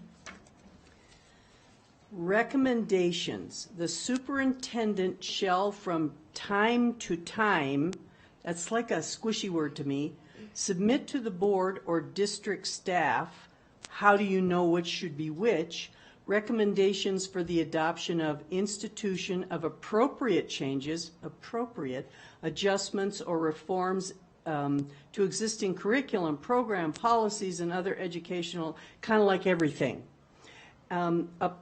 Based upon existing or new research-based approaches or methods. This is like a mouthful to me, and I can't make sense of it. This could get so down and dirty in the weeds that it scares me. Help me understand. Sure. So remember, we did start as a template from the prior contract, and so some of these provisions are brought over and then tweaked a little bit. And so this is the superintendent has a role within the district, and some of it is to bring recommendations to you to change curriculum or to implement other types of strategies. I'm looking at Mr. Ernst here, maybe help me out here. But so that's what this provision is there to acknowledge that the superintendent can come to you and have an open dialogue with you about the types of strategies and curriculums and other things that are going on within the district based on new strategies, old strategies, and other things that he is seeing. Again, when we talk about travel and learning, he may learn something and bring it back to you. That's what this provision is talking to. Okay, thank you. So basically it says that the superintendent might come to us with stuff. Yes. Okay, great. Thank you. Well, and Trustee Nicolette, just to follow up, this is no different than what we've done, what I've done as the superintendent and then as the interim superintendent, when we'll bring a curriculum such as a textbook for your approval, when we'll bring a policy that's been worked through, staff when we'll bring a program change such as, EL, GT, something such as that, and we bring it to the board. So it's nothing different than that. I'll go to Trustee Church and then Trustee Westlake. So just a few questions on here. My first concern, I like to see something like we'll improve ACT scores by 0.2%. But what I realize, nothing stops us from doing that in the evaluation process and setting goals and objectives. So at first I was like, oh no, and now I'm like reasonably comfortable. Question number one, possibly for Mr. Trustee Mayberry, it says 4 years. Is that pretty well what we're comfortable with versus 3 years or 5 years? Well, the short answer is yes, but I'd rather have our chief legal counsel who worked on this agreement talk about So that. the statute allows you to have a contract for up to 4 years, the initial contract, and then you can revise it renew it for any length of time. So the max is 4 years, and so that's what you have. In discussions with President Smith and Vice President Mayberry, when you talk about length of a contract and what you want to see that superintendent do for the district, 3 years might be a good amount of time, but you're not going to probably see the growth that you really want to expect to see. And so 4 years sounds like, a pretty decent time to, one, get some strategies in place, get that evaluation performance in place, and then allow that superintendent to grow and show you those demonstrated results. Okay. And then the longevity, I might have missed it, but basically, so it's like 2% plus the 5%, 8%. So it's the 2 that he's going to get anyway. No. No? Okay. So maybe I can explain. I apologize. I did skip over that. I was so excited about some of the other provisions. So yes, there is a longevity bonus. It's at year 3. So come July 1st of year 3 of the contract, if Mr. Ernst is still here, he'll receive a longevity bonus. It's a one-time payment. So it's not going to be tacked onto his salary. It's just a one-time payment of his then salary. So if you pretend that he receives 2% each year, then at year 3, he'll receive 5% of whatever that then salary is. And then if he stayed more year, then the contract theoretically would term out and you would be talking to a new renegotiating a contract, but he would still receive that 8% of the then salary. It's a one-time bonus. It's not an annual That's increase. correct. It goes on No, forever. it is a one-time bonus. Quick clarification, it's actually on June 30th. Sorry. So it's on the last day of the fiscal year. Okay. And then just 2 more questions. He's been an employee for like 25 years, a faithful, dedicated service. He probably has sick time, vacation time. What happens to that? So in the contract, you'll see that he carries that all over with him. It's no different, and then he continues to accrue. So what you'll see here is he still has the same amount of days and of vacation days and sick days. It's just worded differently. Instead of like an upfront payment of here's a pot of sick days or vacation days, and if you use them all and then you quit, then they sometimes have to pay you back. And so it's worded more as an accrual. So it's exactly the same, it's just worded a little bit differently. Not that it's a bad thing, because I did it too, but when you get promoted, now you get the new higher pay when you sell it back versus the old one. But does he have a lot of, is this an appropriate question to ask? How much time he has on the books? Is he, that he could take off for 6 months to day one? So Well, I would, as the current board president, and whoever the board president is at the time would have to approve him taking off for 6 months. But no, we're not sharing the banked days that he has at the moment that he has accrued. But he wouldn't be able to do that unless the board president approved that. There's a provision in the contract that requires the board president or the vice president to approve the travel. Okay. And then finally, I think this was in the last one, I see it's not in this one, there had been discussion that I think we threw in arbitration versus court. Kind of speeds the process, and if people that were here might remember that. So question on arbitration versus court, and it might be something more for the folks at the dais. I'm not Arbitration sure. wasn't in the prior contract. Was not. No. It's a standard, there's language in there regarding attorney fees and limiting the attorney fees to only, like if one party wins, let's say, for example, there are 10 claims, causes of action, but they only win on one, they're going to get attorney fees and damages related to just that one claim that they were successful on. They're not going to get it for all 10. Wow. Contrary to my memory, but if you say so, okay. I might have to go back and look at that. Thank you. This probably doesn't need to be stated, but just for the record, and when we compare the previous contract, we're not comparing the interim superintendent's contract. We're comparing Dr. Anpill's contracts, right? Okay. Thank you.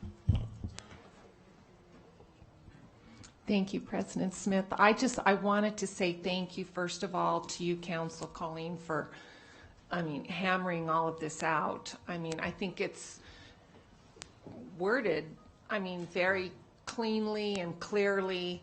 And then I want to thank Trustee Mayberry and President Smith for taking into account all of our concerns and considerations, and some of it worries, So I really appreciate that all of those items were addressed and handled. And then I think this protects the district, but I think also it shows appreciation to the new superintendent, Mr. Ernst, coming in, that we do want to reward you for sticking with us, staying with us, good times and bad, and for working hard, which I know you will. You have been. So, but I think this speaks really highly of your integrity also, to go into it not getting everything on your plate all at once, and knowing that you are in this with us and gonna give back, and then waiting for that reward. And I really appreciate that. I appreciate that level of integrity, and it shows me that you put the district first, and I appreciate that very much. Thank you. I'll go to lots of mics. We'll go to Vice President Mayberry, Trustee Woodley, and then Trustee Nicolette, and then we'll go to public comment. Why don't you go to me last? Thank you, Madam President. Okay, so first and foremost, I want to thank President and Vice President for moving forward with this, and thank you, of course, Colleen. We appreciate you as well. I really appreciate, and I want to ask the audience, the public, to please take notice, because everything that we heard out there and from the public is addressed in here. I really appreciate it, and I also appreciate the fact that we were all saying that we want this individual to love us, to love the county, to love the district. But seeing this 4-year contract says that we too want to love you back. We don't just want you to be invested in us, we are invested in you as well. So I'm really happy, Mr. Ernst, that you agreed to this contract. I know that you know this isn't anything personal. This is something that we are reacting to what we've learned, what we've heard, and there's a lot of good stuff in here that's really covering our tush, and I really appreciate it. I like the performance measures, I like the longevity, and I like the incentives. I like the 2% with the ability, if we see so fit, to give more. So it's not a cap, it's a start. So I like that. That's really good. I feel good about this. I like the ability to an executive staff member, especially when you're the top executive staff member, you do need to work from home sometimes, because sometimes you can have some intense weeks. So it'd be nice to be able to work from home 2 days or 3 days, even 5 if necessary. So I like seeing that in there. Thank you very much. I think this is going to be the start of a beautiful relationship, and I see this is going to be very positive for both parties. So thank you. I'll wait till after public comment, because I was going to make a motion. Well, I appreciate that you appreciate it. Lots of appreciations going on. Thank you. I just want to, again, seriously, this is going to sound silly. I do appreciate the accolades, but I will say, truly, the accolades ought to go to President Smith, who really entered into this process with a lot of, again, fidelity, ultra sensitivity. You know, these are tough discussions to have, particularly coming off of what we just came off of for the last year and a half. So, really, President Smith, you exercised tremendous leadership and judgment during this process, and I think this community ought to thank you for that and recognize that. Thank you. Thank you, Madam President. I just want to echo what my colleagues are saying. I want to thank our board leadership for the work in here, and Mr. Ernst for accepting his contract. A lot of work into this. I know you know, going through as a candidate and ultimately our selection, that you have a good pulse on what our community wants and needs to see in our school district, and I really appreciate the residency, the longevity. So really just echoing what Trustee Willie's saying, but I just want you to hear it from me. Thanks.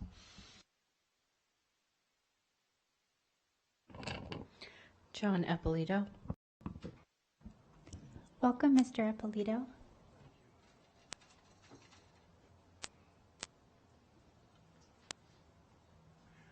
Hi, my name is John Eppolito, and congratulations. I think we're probably past that. One of the things that would make me feel happier is if the new superintendent brought back the initial public comments, and I know there's at least one or two board members that want that also. So it's time we bring back the initial public comments, and then you get teachers, students, parents that have concerns in here, or set a time when people can comment. Not sometime between 4:30 and midnight. That's not acceptable. We always had these. I've been coming to these meetings for 12 years, and hopefully Mr. Ernst will bring those back. Thank you very much. Thank you, Mr. Eppolito. That's all I have. All right. Well, then I guess I'm back to you now, Trustee Nicolette. Yes, you are. Thank you, and it is my pleasure. Put my glasses on so I get this accurate.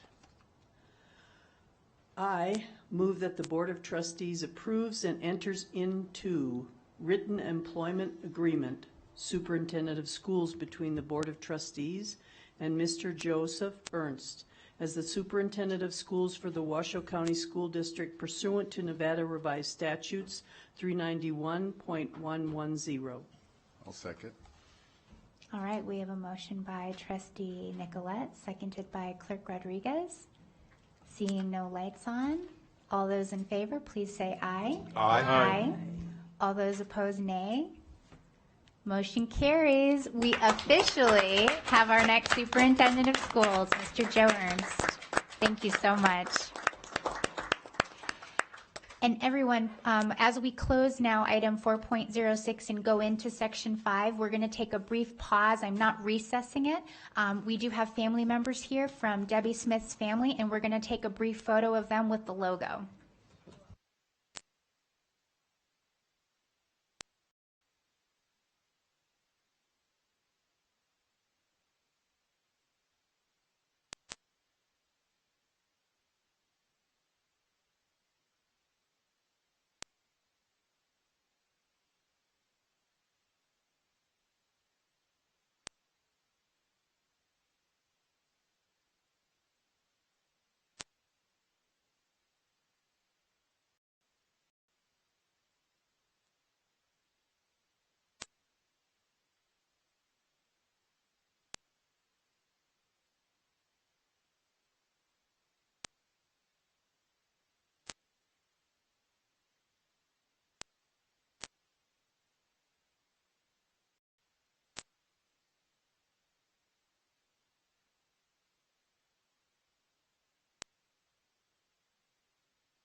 I know that we need to do a little photo bomb there.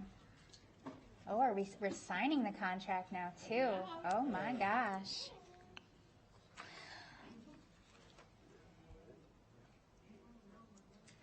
We are making it official.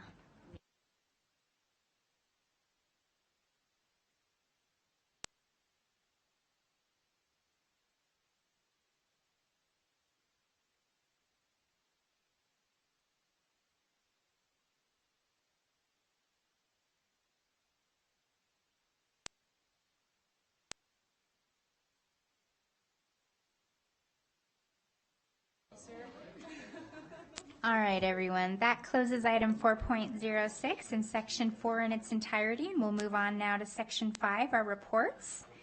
And we have 501, our student representatives report, which will be bittersweet because today is our last meeting with Arabelle Deason as our student representative. So take it away in your farewell report. Thank you so much, President Smith. I wanted to start by just giving an update on Student Voice, of course, because that's what I'm here for. We had our Student Voice conference, not the last Friday, but the Friday before that on the 17th, and it was so awesome to see all of those Student Voice councils come together, and we got to learn from each other, and we got to talk about the pressing issues that are different and the pressing issues that are similar, and different ways that we can support each other in starting projects, and especially something that's really cool for me on the McQueen Student Voice Council was meeting with the Billinghurst Student Voice and hearing how they're doing since they're our feeder school. We loved talking with them and seeing how we could support them and just telling them how they had our support, and we were so excited to help them in whatever they needed in the future. So that was really special. So yeah, as President Smith said, this is my last board meeting as the student representative. So the end of my sophomore year, I had been on the Student Voice Council for the district level for a year with my good friend Annie Batavia, and we met with Brad Rose, our facilitator, and we had come to the decision that I would serve as a student representative and the president for this year, and then Annie and I would switch positions. So right now she's the vice president. So next year I'll be the vice president of Student Voice. So you'll still see me lots, and I'll be around. I just wanted to give a huge thank you to all of you guys for how welcoming you've been. I've felt completely comfortable sharing my opinion and my thoughts because of the environment that you've created for me. I feel so grateful to live and learn in a county that cares so much about what students have to say. I've had the best neighbors. They've been so kind. And yeah, so I just wanted to say thank you guys so much. I'll really miss you. But I'll definitely be around, and I can't wait to hopefully see most of you at graduation next year. Well, we've loved having you with us. You have been such a talent. When the adults are doing this, you just cut right to the chase, and you bring in that student perspective, and I love when you do that. And I'm so excited to see how you bring forward that talent to all of the accomplishments that still lay ahead, including your senior year and whatever lays beyond. So thank you so much. All right, that closes item 501, and we'll go on now to item 502, our board reports, starting with Trustee Westlake. Thank you very much, President Smith. And I am so glad I had the opportunity to meet you. You've been wonderful. Discovery Museum, my colleagues, Trustee Nicolette and Trustee Mayberry, invited me to attend a discussion on education that was held at the Discovery Museum. A lot of wonderful discussions, and I just want to say, I just thought it was wonderful. I gleaned a lot of information from the individuals that were there, and I really think the discussion was great. I mean, there was wonderful ideas going back and forth. The only other thing that I really did these past couple of weeks was attended Strength in Voices at TMCC, which was wonderful. Seeing these groups of students get up and make presentations and advocate for things that they want and seeing that they see needs in their community and they want to try and do things to help better that. The one thing I want to talk about, though, I'm just going to say student A. I'm not going to mention any names because of privacy, but there was one exercise that we did, and we had little cards on the table, and you'd take these cards and you'd go up to someone and you'd ask them the question on the card. And one of the questions was, if you had the choice to say anything that pops in your head or to be silent, what would you choose? Well, me immediately, I'm like, there's no way in heck I'm going to be silent ever. But student A, and this touched my heart, said that they would choose to be silent. And, you know, I guess it was kind of intrusive, but I think it's really important to show empathy, because I felt there was some hurt there, and to show empathy and to be interested in a fellow human being. And student A said, I choose to be silent because I suffer from OCD, and I don't have a lot of control over sometimes the things that I'm going to say. They just come out. And it touches my heart because someone very dear to me suffers from OCD also. And it's very difficult, and it's very misunderstood. It's not just about having to wash your hands a million times or flipping a light switch on and off. I mean, those are cases, but one of them is really not having control of what is in here and then is coming out. And I just felt so touched that, A, if you're listening, that you shared that with me. And I just want to say there is something, I don't know much about it, I'm going to look into it more, but it's nocd.com, and it talks about this, NOCD. So they use the O for no and OCD, nocd.com. So any other suffering from that, please look into that. Might be helpful. Thank you.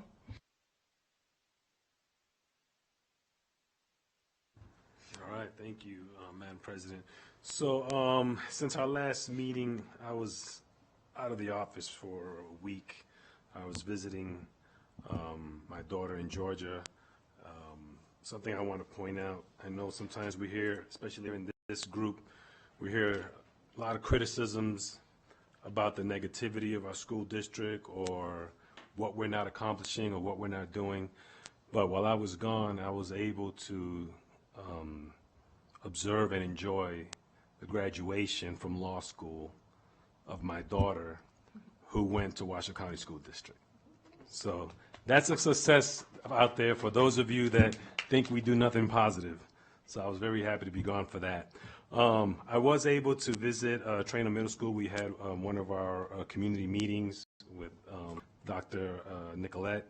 We both attended. I also, with everyone in here, we attended the Vaughn Middle School groundbreaking. That was really nice to see, and to see all the kids be excited and the families there for the new school that's coming. That was a very great experience. I also attended the Women of Achievement Luncheon. I know most of us did here as well. We did have some individuals we acknowledged there, so I'll leave that to the superintendent. And then tomorrow, I'll be visiting Reed High School to see my goddaughter and her signing to Gorney University of Dallas, Texas. She's going to be playing soccer over there, so I'll be there tomorrow. Thanks. Thank you. I'll be quite brief.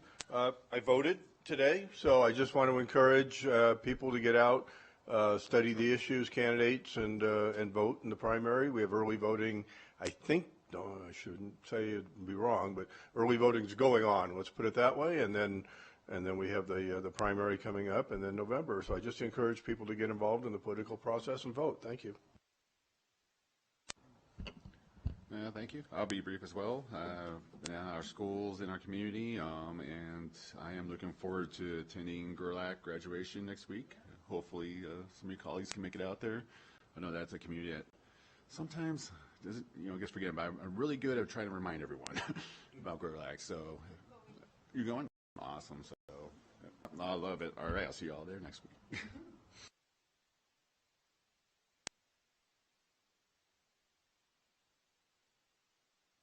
Here.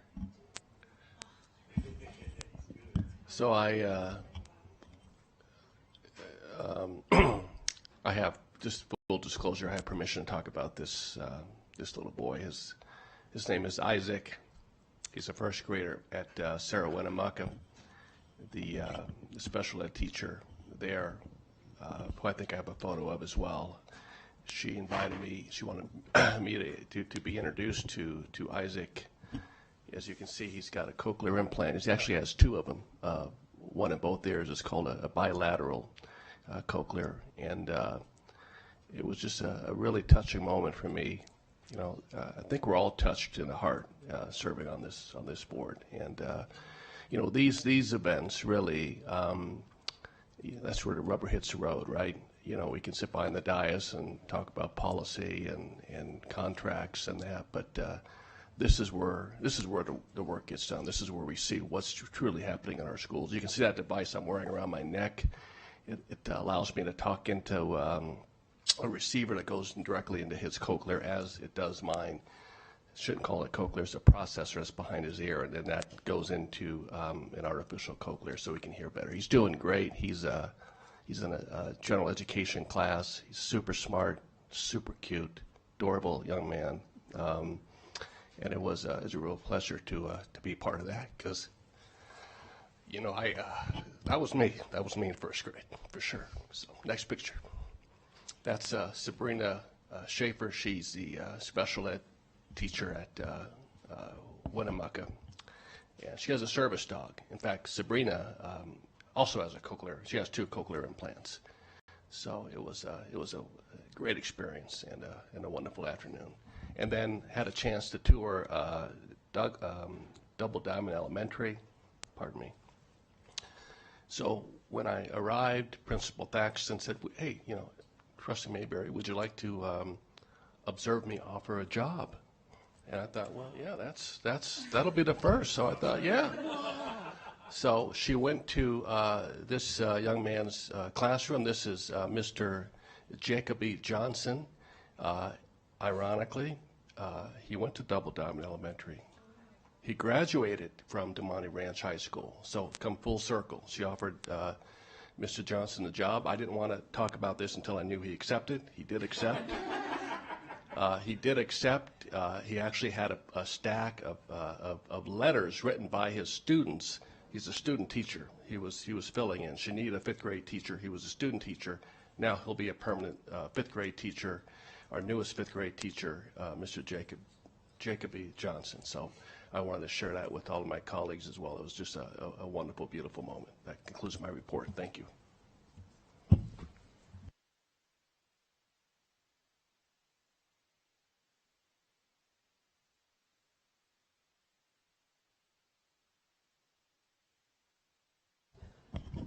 That was beautiful. Did you have that much hair when you were that young? Okay, that helped me. School visits. I want to applaud the Green Team at Roy Gom. They are very persistent in their concern and their activity in single-use plastics, you know, food waste, etc. And it's a long road to hoe, and it's a tough one, and it's a worthy one. And I also want to applaud the custodian because of this work. He has had extra duties that he has embraced fully, and I just want to thank them. Swope Middle School, they performed their spring music concert. Oh my gosh, it was beautiful. There was Darth Vader, there was old songs, new songs, there were minute songs and 3-minute songs. It was just absolutely wonderful. The oohs, the ahs, the laughter, the beautiful music. It was just so fun. Marcy Hers. I visited Marcy Hers with interim superintendent, and I spent most of my time in the gymnasium looking at the passion projects. That's this time of year where the students will latch onto an idea, something they're passionate about, and they will expand it. Everything from creating dog treats to devices to it just on and on. They are absolutely amazing. Attended the Vaughn groundbreaking with my colleagues. That was fun. It was an absolutely beautiful day, and the student involvement made it extra special. Again, the strength in voices with the students, my goodness, aren't they impressive? They design it, they lead it. I learned so much, and in your, Colleen, in your pattern here, I had a question that I shared with the student, and the question was, how do you help your neighborhood become a better place to live? And this student just very matter of fact said, well, you just get involved. You see trash, you pick it up. You see someone who needs help, you just help them. And it was beautiful. It was so matter of fact. Attended the Paiute Language Bowl, several schools from several districts. What a beautiful language. Went and visited the Big Brothers, Big Sisters New Digs, and they have a brand new traveling activities bus. They're going to have fun with that. Oh my goodness, Nevada Women's Fund, so many wonderful things, and I just want to acknowledge that our Tina Springmeyer, and I know our superintendent will do more on this, Tina Springmeyer, Tammy Zimmerman, and Sarah Holm, we are so blessed to have so many wonderful people in our school district. And to the Discovery, the Conversation in Education, it was so lovely to hear community members talk about all the fabulous things that are going on in our schools. And I acknowledge them for that. Thank you. Thank you. I love board reports. I love hearing when all my colleagues are in schools and working directly with students. It's such a joy. So first I'd like to recognize that last week or the week before was National Police Week.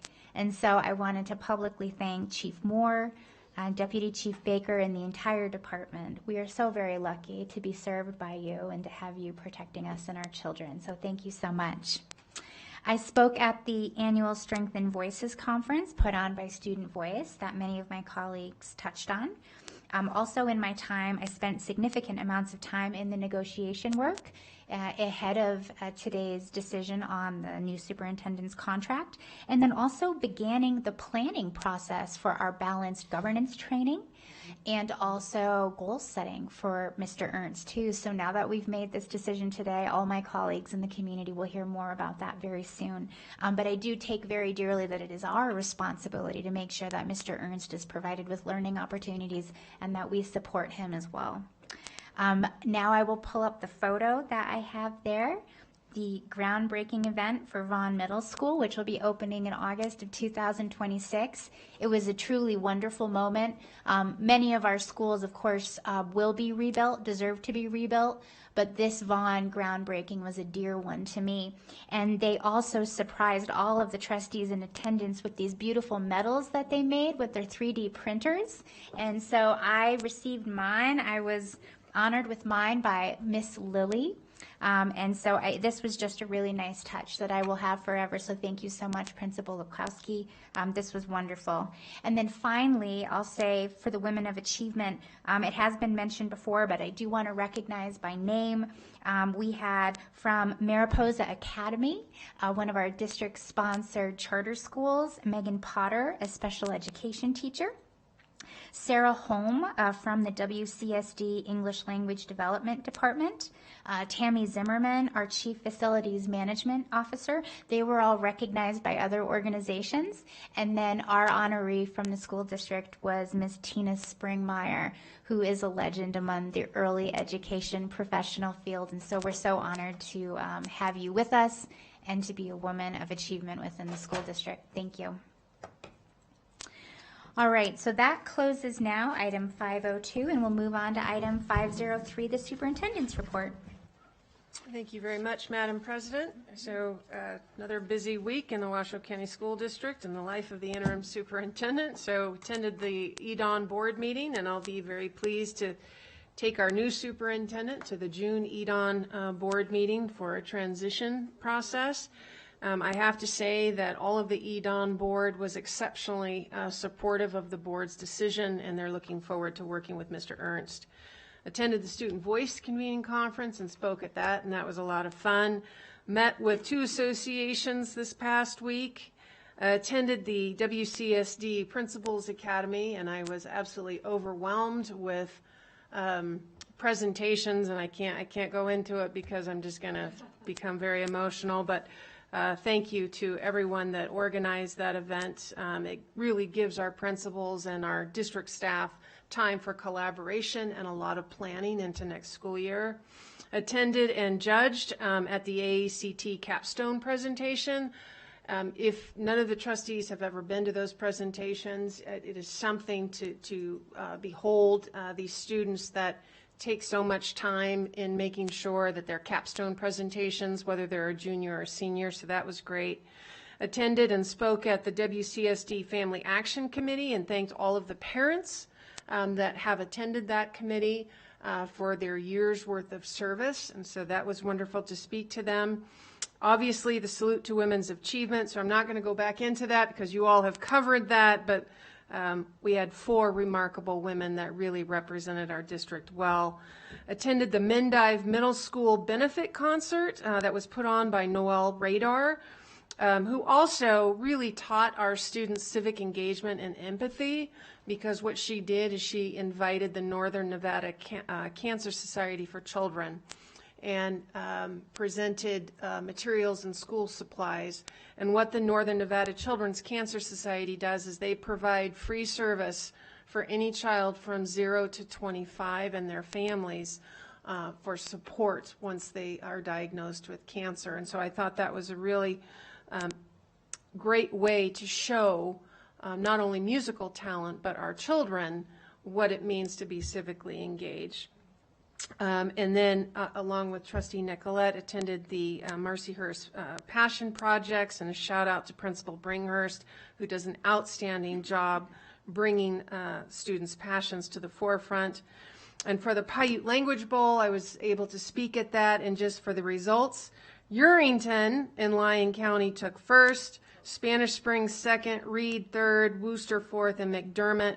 But it's not about the place, it's really about making sure that that language lives. And I want to do a shout out to Elder. She is 91 years old, and we've known each other for a very time, and she knows who I'm talking about, so God bless you. And then Vaughn Middle School, obviously the groundbreaking, and if I get an invitation, that's going to be super duper to be at. So thank you very much, Madam President. I think for all you have done for our school district, we will definitely be extending you an invitation to that ribbon cutting. All right, everyone, that closes item 503 in section 5 in its entirety, and now we're on to section 6, our closing items. JJ, who do we have for item 601?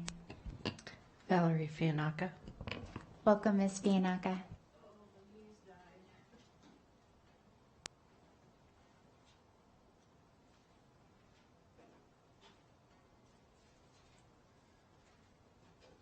Arthritis setting in, sorry. Thank God there are success stories. Congratulations to your daughter, Mr. Woodley. But we can't ignore and not address all the things that are not going well. We have to address those too. We live in a real world. Tonight I'd like to discuss lawfare. The district is using lawfare not only against Trustee Church, but against citizens of Washoe County. I'm a recipient of this lawfare. As some may not be aware, we have a very robust legal department here at the district with many lawyers and paralegals. I made a records request in the past few months, but was met with unlawful charges and retained an attorney. When we had my hearing, I was surprised to be met not by school district attorneys, which we have quite a few of, but by the high-powered firm of McDonald Carano. Not one, but 2 attorneys for a simple records request. Intimidation much? You decide. My attorney asked me if I was asking for info regarding Mr. Church, and I laughed. I said, no, I mean, that's kind of, I can see why he would assume that, but no, that's not what I was looking for. I can certainly understand why he would think that. But there must be something that Washoe County School District doesn't want out there, because I still don't have those records. I'm assuming I will get the records after the election, but government agencies are by law supposed to provide them within 10 days or let you know why they can't do that. So far that hasn't happened to me. Nobody's let me know why I don't have them yet. The clock's been ticking for quite some time now. Not exactly transparent, but exactly what I expected. The RGJ article this morning struck me as a bit threatening as well. I would only ask, Madam President, that you personally fund your legal remedies, as you called them in that article in the RGJ, quote unquote, and not stick we the taxpayers with paying for your vendetta. You have a war chest. Use it to pay your own legal bills. Get a feel for the little people that you represent. Thank you very much, Ms. Fianaka. John Ippolito. Welcome, Mr. Ippolito.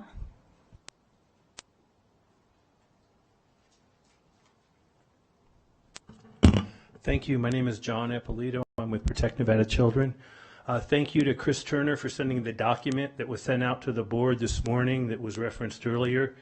In that document, it said, quote, Clark County School District and Washington County School District have contracted with the IC publisher to develop the functionality to delete non-transcript data from IC. That's an excellent start.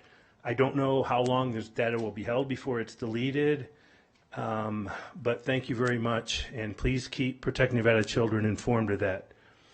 I'd like to comment on the signs of suicide and CIS presentation, especially. It sounds like the signs of suicide data is entered in Infinite Campus.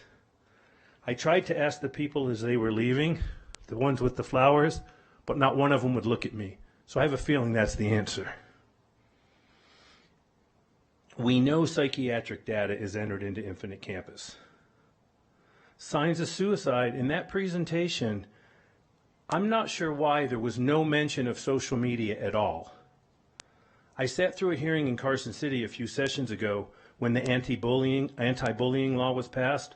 One father in particular had a very powerful testimony about his 13-year-old daughter who committed suicide. The father made it sound like it was a direct result of being bullied 24/7 on social media.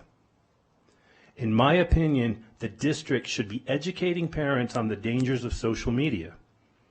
Unfortunately, the district is contributing to kids having access to inappropriate content and social media on their district-issued devices. Take responsibility. Not all parents want their young children to have cell phones. I kept 3 of mine off until 16, one I had to give in at 15 because of the district. Communities and schools. According to Paul LaMarca, communities and schools has access to all the student data in Infinite Campus for the students they serve. One year, maybe 3 years ago, Paul LaMarca told us, this board, right before the vote, communities and schools does not maintain their own database on students. The following year, Paul LaMarca said, oh yeah, I was wrong last year. Communities and schools does maintain a database on students. He wouldn't tell me how long they keep it. He made it sound like he knew a few minutes ago, but he wouldn't tell me how long it is. It would be nice to get that information. How long does communities and schools maintain the database on students they serve? More good news. Clark County School District bans cell phones in middle schools and high schools starting next school year. I've read in other schools, once this happens, some students use their devices to access social media. John Ippolito, Protect Nevada Children. We appreciate your comment. Thank you. The board received emails from Richard Peterson and Robin Palmer. All right, that closes item 601 and moves on to now 6.02. Our next meeting will be held on Tuesday, June 11th, 2024. And that brings us to item 603 at 6:04 p.m. adjournment. Thank you all so much.